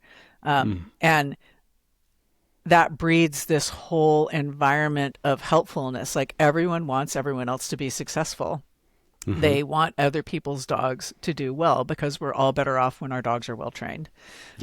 So if you can find that kind of support group, I have an extensive support group for dog care. I found 2 of the owners of Fritzy's litter mates, and we have a Facebook message group where we talk to each other constantly about our pups, and we're all planning to go hunt chukar together this fall, which will be super fun. One of the guys lives in Tennessee, so Fritzy sees her brother Max all the time. He lives in Vallejo, which is just like about an hour and 15 minutes away, but she hasn't seen her brother Elvis in a long time. So I've got them. I've got NAVDA people. I've got the guy who inspired me to get a poodle pointer. That's Wade. I've got the breeder who gives me incredible advice. I've started dating a guy who has a poodle pointer also that's just 1 month younger than mine. We've actually trained together, and we couldn't tell them apart in the field. It's like, oh, we've got matching dogs. And so he's a great resource too, because he's had hunting dogs for a long time, and he's newer to the whole NAVDA thing, but we're constantly bouncing ideas off each other about how to solve this problem and that problem with our dogs. And the thing about dog training is there's not one way to do it. There's many ways to do it. So you have to find the thing that works best for you and for your dog. And that's when you have a big group, a big network of support, you can actually get a lot of answers and find the thing that works best for you. And it's the same thing I tell new hunters. If you're a new hunter, I'm like, don't lean on me as your only mentor, because number one, that's asking a lot of me to take you on for a whole year. But the other thing is, what if you don't like hunting with me? What if certain types of advice I give you are not helpful to you, that they just don't work for you? You need a village of people so you can learn different things about how we all hunt, and then you can pick and choose what works for you. And it's the exact same thing with dogs. So if you can aggressively find a community of support, you can do it. It's going to be really hard. So if you would like to call me when you get a dog and commiserate about the savage tears in your arms and your destroyed carpets and rugs, I'd be happy to talk, but you're going to need a different community to train that kind of dog, because that is a totally different thing. Yeah, absolutely. Well, I think that might be a few years away anyway, but it's actually, I'm curious, you're talking about mentoring people. What drew you to doing that too? Because I mean, you came into the thing, 20 years ago now, almost. Yeah. But is that something that's always been in your nature to mentor people? I think teaching. So I started teaching at Sac State the same year I started hunting, and I discovered that I really liked it. I really like, I have worked really hard to get this body of knowledge. You are new at something and you need all this knowledge. And there is something wonderful about being able to share that with people. So I liked it when I was teaching, and the whole hunting thing was just like, hey, I've been there. I know what it's like. I also couldn't hit a damn thing when I was new, so I'm going to help you as much as I can. And even if I can't help you, I'm going to reassure you that if you keep this up, I promise you will get better. And just to give people that encouragement is super important. And I was also just very involved with California waterfowl. I was a volunteer for California waterfowl before I actually went to work with them, where I worked for about 9 years. And they had a lot of programs for adult hunters. And so I was connected with a lot of those programs. And then you just start creating this community. I helped start a women's duck hunt for new duck hunters with someone else who's just a like-minded person who liked helping new people. And so I just started organizing a lot of events. And I just take people on. Last year, the year before, I got referrals. I went on a podcast for CWA and talked about mentoring, and one guy tracked me down and started asking me for advice. And then someone else was referred to me by people at CWA. They're like, hey, here's a guy. He wants to go duck hunting. He has a reservation at such and such. Can you go with him? And I'll be like, okay, if I can go, I'll go. So I just randomly get connected with all these new people. And at first I was really involved in women's hunts because there's not many women. And many women, when they're learning to hunt, it is more comfortable to them to learn around other women. We feel a little bit more secure amongst each other than we do with men teaching us. Not like men are a security threat. It's just more comfortable not knowing what the hell we're doing. Because everyone gets this feeling like guys are supposed to know about guns and hunting already. And the reality is that if you're an urban guy who's never been exposed to it, you're just as ignorant as the women are. Yeah. But yeah, so women like hunting together. But I love hunting with all kinds of, like, if you are new, I like hunting with you because it will make me so happy if I'm with you when you drop your first duck, because I know what a big deal it is. Yeah, and I can help you. I could tell you things you can do in the kitchen with it, and I can tell you how I pluck it. And yeah, it's super fun, and it's not for everyone. And like, we need a lot of mentors in this world. And if you're not into mentoring, don't do it. It's okay. Make a donation to an organization that does. So there's other ways to support it, but it's very rewarding. Oh, I would agree. I mean, I don't claim to be an expert because I've not been, well, for one, like I said, if you are an expert, then that can cut off your mind from future potential things potentially. But it is absolutely a nice moment when you're passing some information over things that you've learned in the field or things that people have taught you before. I feel like it's a nice way of reflecting on what you actually learned on your journey. That was kind of a moment for me when you start telling people tricks or things that are useful when they're maybe coming up or they're learning. You kind of realize, I do know some things about this, because you have to kind of explain. It's a bit of a process, right? Explaining the things that you understand to someone else. I think it helps you understand your own capabilities better. 100%. It not only helps you understand your capabilities, but it helps you master the topic. So I was in newspapers for 19 years, and I'm a reasonably good writer and editor. And when I taught, there were things I had to know really well. Like there were grammar rules that I'm like, kind of blew off when I was a reporter. It's like, the copy editors will catch that. And then when you're teaching, you don't have that luxury because if you make a mistake and your students catch you at it, they will let you know. So you have to be right. You have to punctuate all your emails correctly. And you have to be able to explain things to them and know with certainty. So I really nailed the rules of grammar and punctuation most finely when I had to teach it. So anytime you have to teach something, you master it. I like doing how-to videos. I haven't done a lot, but I've done some about cooking, and I've done some about guns and stuff. And I really like the art of explaining something clearly, and then I know it. Then I've mastered it. Well, I mean, not a master. It's not like I'm a gunsmith or something, but it's like I know how to do this. You've cemented your understanding better. Exactly. Yeah. It's true. And you make great videos. Like I had a look through. Thank you. And they are very, very easy to follow and make things that can be daunting feel simple, which is, I think that's a great thing to have. Thank you. Thank you. So some of those videos are instructionals on cooking game as well. So, I mean, that's something that I wanted to talk to you a bit more about. I mean, where do we even begin? So many things. Yeah. I mean, it's, I think one question. Okay. When I started hunting, and I'm curious to get your impression of this as well.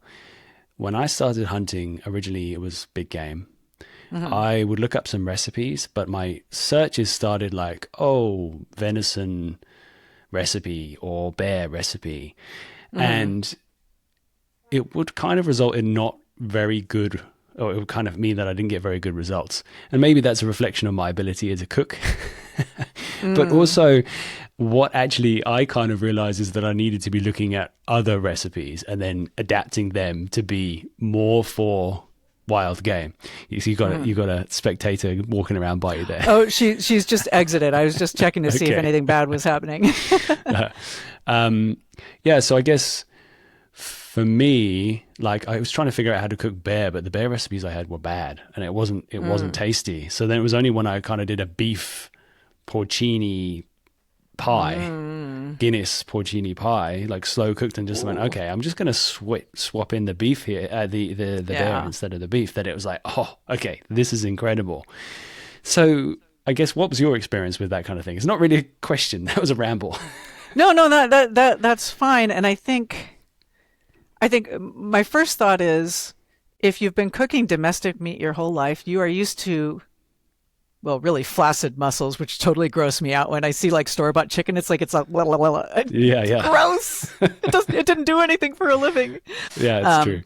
But it's so the muscle tone is different and the fat content is really different. I mean, even the fattest ducks that we get here in Northern California don't rival the fat you get on a domestic duck. So you're dealing with very different meat and very different fat levels, and the flavors may be similar to the domestic counterparts, but you just have to understand how the difference in muscle and fat affects cooking times and cooking techniques. So, for example, last week I made fessenjen, which is a Persian recipe, and I made it for duck, and I chose to braise my duck first. I love braising. It's one of my favorite techniques. I had a bunch of legs and wings. I had 2 pounds of legs and wings.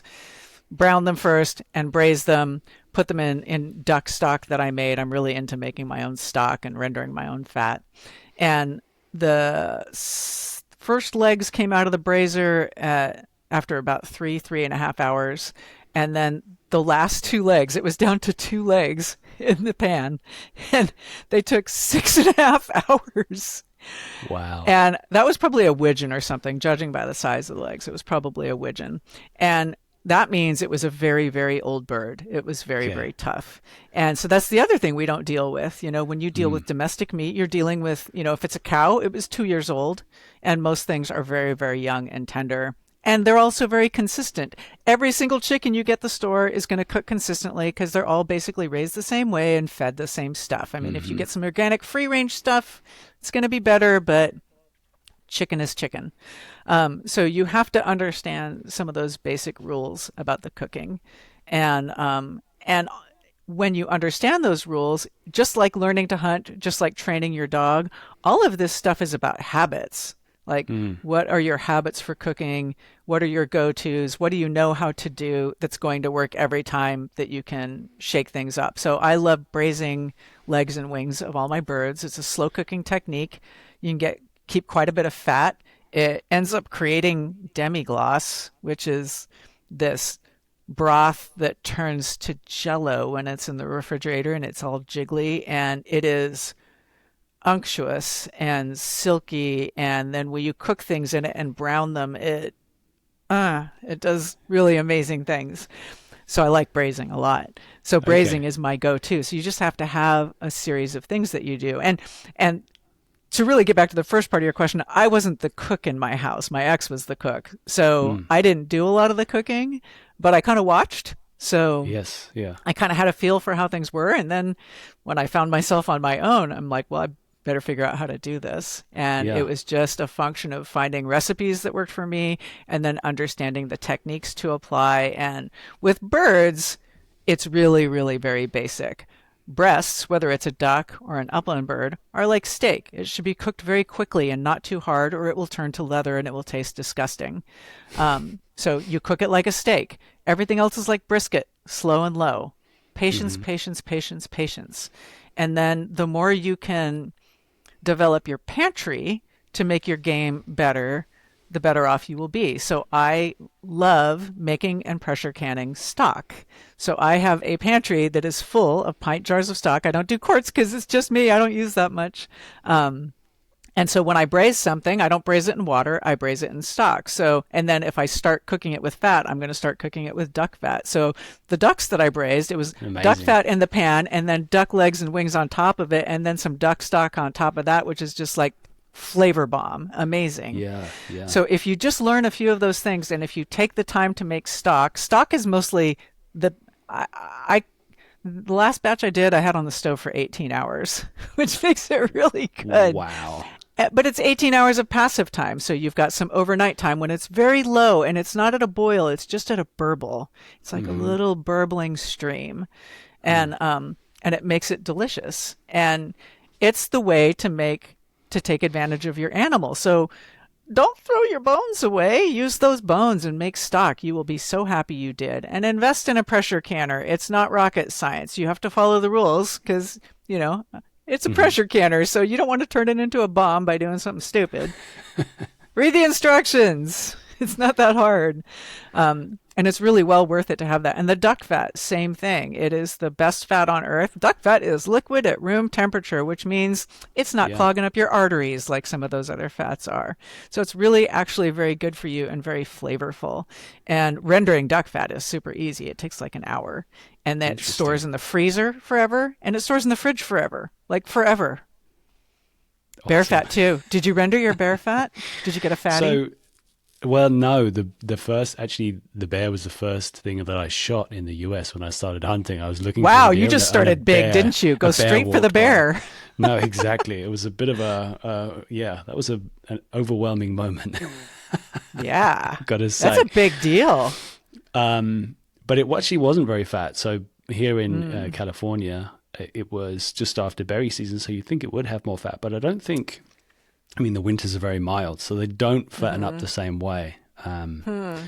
Yeah, so it wasn't heaped with fat the way that I see in some of the videos of people who are making bear grease. So early season? Yeah, it was pretty early season. So yeah, that's right. Yeah. I've killed one bear, and I killed her on December 12th. And she was in semi-hibernation already. They don't truly hibernate here, so they get up and walk around once in a while, and that was her downfall. And she was very, very fat. And moreover, she was very clean because in semi-hibernation they don't eat. So she had spent all fall fattening up and then not eating. So she wasn't eating anything that might cast the flavor of it. Yes. So she had a very nice layer of fat, which lasted for 5 years. My ex Wow. made bear fat cookies. They were really good. I bet they were. Well, that's They were amazing. super good. Wow. Yeah, I mean, that bear meat that I got was really tasted amazing. I think because of all the berries that it was eating potentially, but yeah, it was incredible. So how do you So, describe bear meat to people? Like what? it's so Because I'm difficult. interested. Yeah, it's really hard. I had this exact situation not long ago and I couldn't do it. I basically said it's kind of like a very mild beef, maybe. I don't know, but it has there's a more interesting flavor and it doesn't taste like farm animal. I don't know. I don't know. How would you describe it? I have not nailed it, but the closest I've come is it has the texture of pork. There's a very porky Yeah, quality to yeah. the density of the meat. It's very dense meat, and the flavor is not like anything you're used to, but also not in a bad way. And I always tell people if I fed it to you, you would know that you were eating something different. Mm-hmm. And I really still don't know how to describe the flavor. The best I can come is the density. Mm-hmm. And the weird experience I had when I got my bear was, when all the birds that I kill, they have a particular smell. Turkeys smell like turkeys, and quail smell like quail, and ducks smell like ducks, and it's a very distinctive smell. And I'd never been that close to a bear before, and someone gave me a guided hunt that they had won at an auction, and they couldn't take it, and so I went on Okay. this guided hunt. It was one of the last 100 bears killed over hounds in California that before hounding was banned. Oh, wow. And so Okay. I was with this big crew of guy with hounds, and and when she was down, and we were sure she was dead, I went up and I'm sure these guys thought I was such a like crazy city hippie girl or something. I just went up and I buried my face in her fur because I wanted to know what she smelled like. And she smelled slightly dog-like, but also very different. So just like the meat is slightly porky, but not really, her smell was slightly dog-like, but not really. And my car for like at least a week or two smelled like bear because I brought home the hide and not it wasn't from the meat but the hide. Yeah. And I just clung to that as long as I could. It's like, this is really special, this might never happen again, and it hasn't happened again yet. And the whole bear experience was so special because there's so few that we get. I mean, people kill deer all the time, even in California where their deer hunting is not that great, but a Yeah. bear is a big deal. And when we got her, we had a ton of meat. It was like a 225-pound bear. And so we shared it with all of our friends and we put a bunch of stuff in a cooler. We just told all our friends, hey, meet us at this restaurant in Sacramento if you want a little bit of bear meat. So we sat next to the bar with a cooler full of stuff. We probably looked like almost drug dealers, like dispensing packages out of this cooler. And probably about 30 people ate from that bear. And Amazing. there was this incredible, like a potlatch feeling to it, where like I just fed, this bear is very special, and she just fed all these people, and everyone who took that meat was like, I want to know what bear meat tastes like. Most of them were not hunters. They're like, I want to experience this. And then they wanted to try the fat, and they wanted to see what they could cook with it. And so like 30 people Yeah. got to Yeah. partake of that bear. It was the most crazy quasi spiritual experience I've had, I think, with any game. It was like she gave of herself and then we shared that with our friends. I think Yeah. about it a lot, and I feel like I still have a lot of chewing to do to really understand the whole experience, but it was really magical. Absolutely magical, actually. That's why I'm Yeah. excited. Like, your first kill was a bear. Yeah, it was wild. You just started at the pinnacle of Yeah, it was very strange. stuff we hunt. Wow. I guess I think there is something quite magical, like you're saying, about, yeah, like sharing wild game with people who haven't experienced it much or haven't had the opportunity to experience it. I feel like it's doing some good in like helping a perspective, giving some Yes. kind of positive connection with this is the result, this is the reality, the end goal of why people hunt. So I do Right. try and share as much as I can as well when I have some. Freezer's a bit Yeah. empty at the moment, but Uh-oh. yeah. Well, You season's need me coming to up hook you up with my elk hunting friends? So, yeah, I was going to say, if they need freezer space. All right. Excuse me. Yeah, it's definitely a powerful thing, I think, and something I do try to do. Yeah. And I really enjoy that as well. I love observing the curiosity and the surprise in people who haven't had bear before, or antelope, or any wild game. It's great. Yeah. Yeah. Well, And I think unless there's something that you feel like you really wanted to talk about today, it feels like around about the time that we should start wrapping things up. But all right. there was something that I have on my list here. I mean, Okay. you've already provided a bunch of great advice and I think encouragement for anyone who's curious about starting hunting. This is definitely a testament to why you should jump in. But yeah, how can people find you, follow you? If there's resources that you think people should go to, anything like that, now's a moment to get it out there in the world. So you can find me on Instagram. I am at Holly Go That Way, but I'm currently not doing much on social media. I'm kind of dabbling in obscurity at the moment. Yeah, well, that's good. Well, and sometimes you just take a break from that stuff. But I can be messaged there, and every once in a while I do check those messages. So that's how people can find me. I think if you want to learn to hunt, you have to find a community.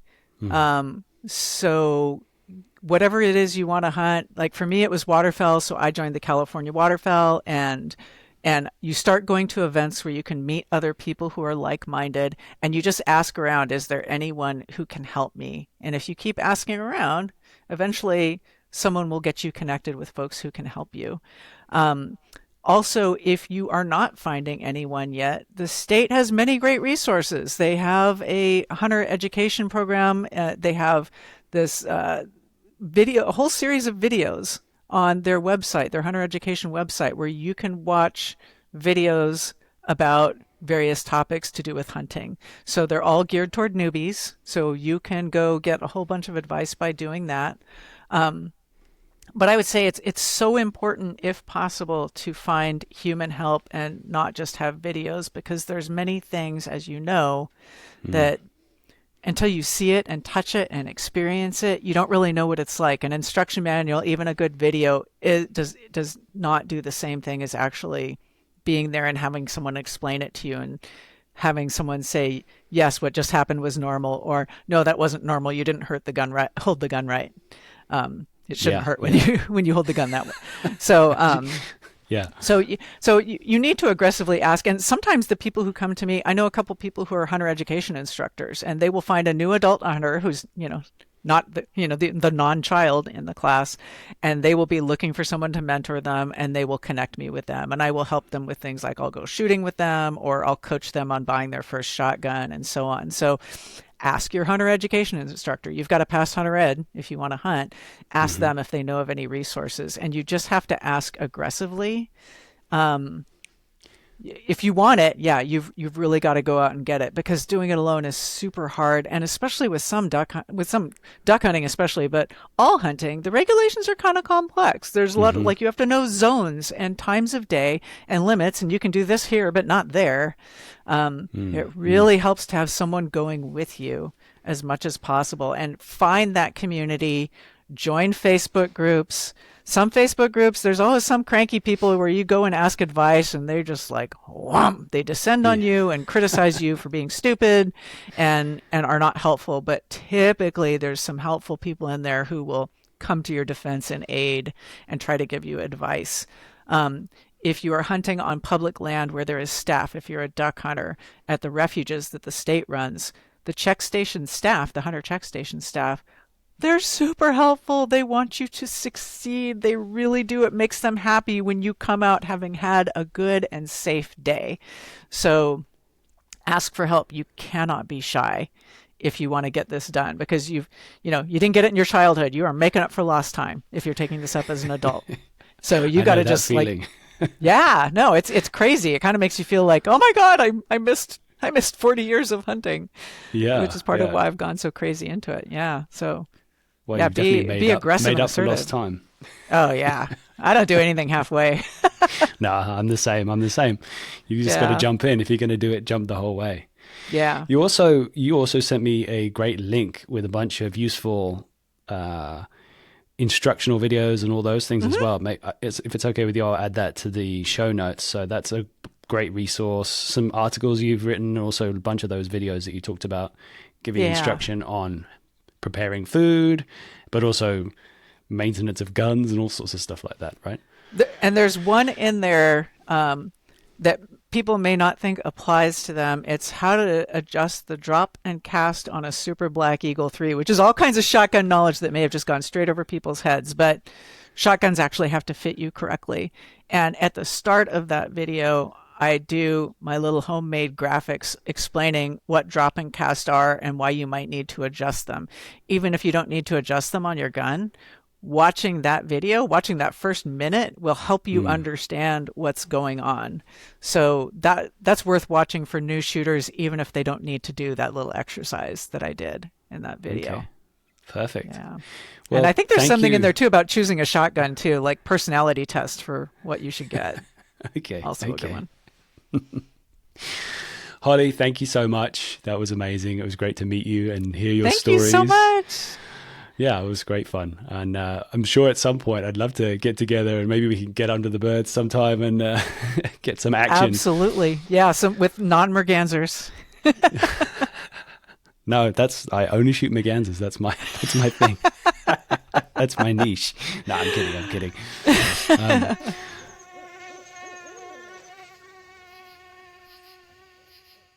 Right, folks, that's another episode done and dusted.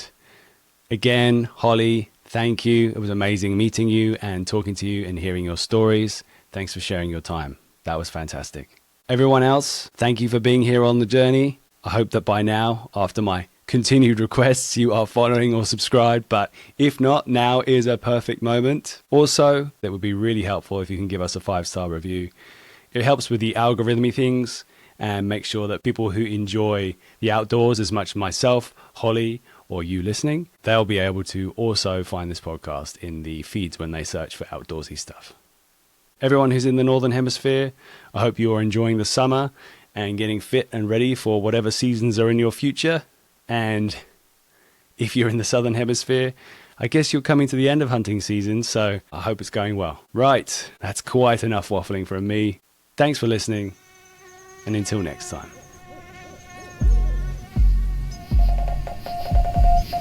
Welcome to the Wild Dispatch.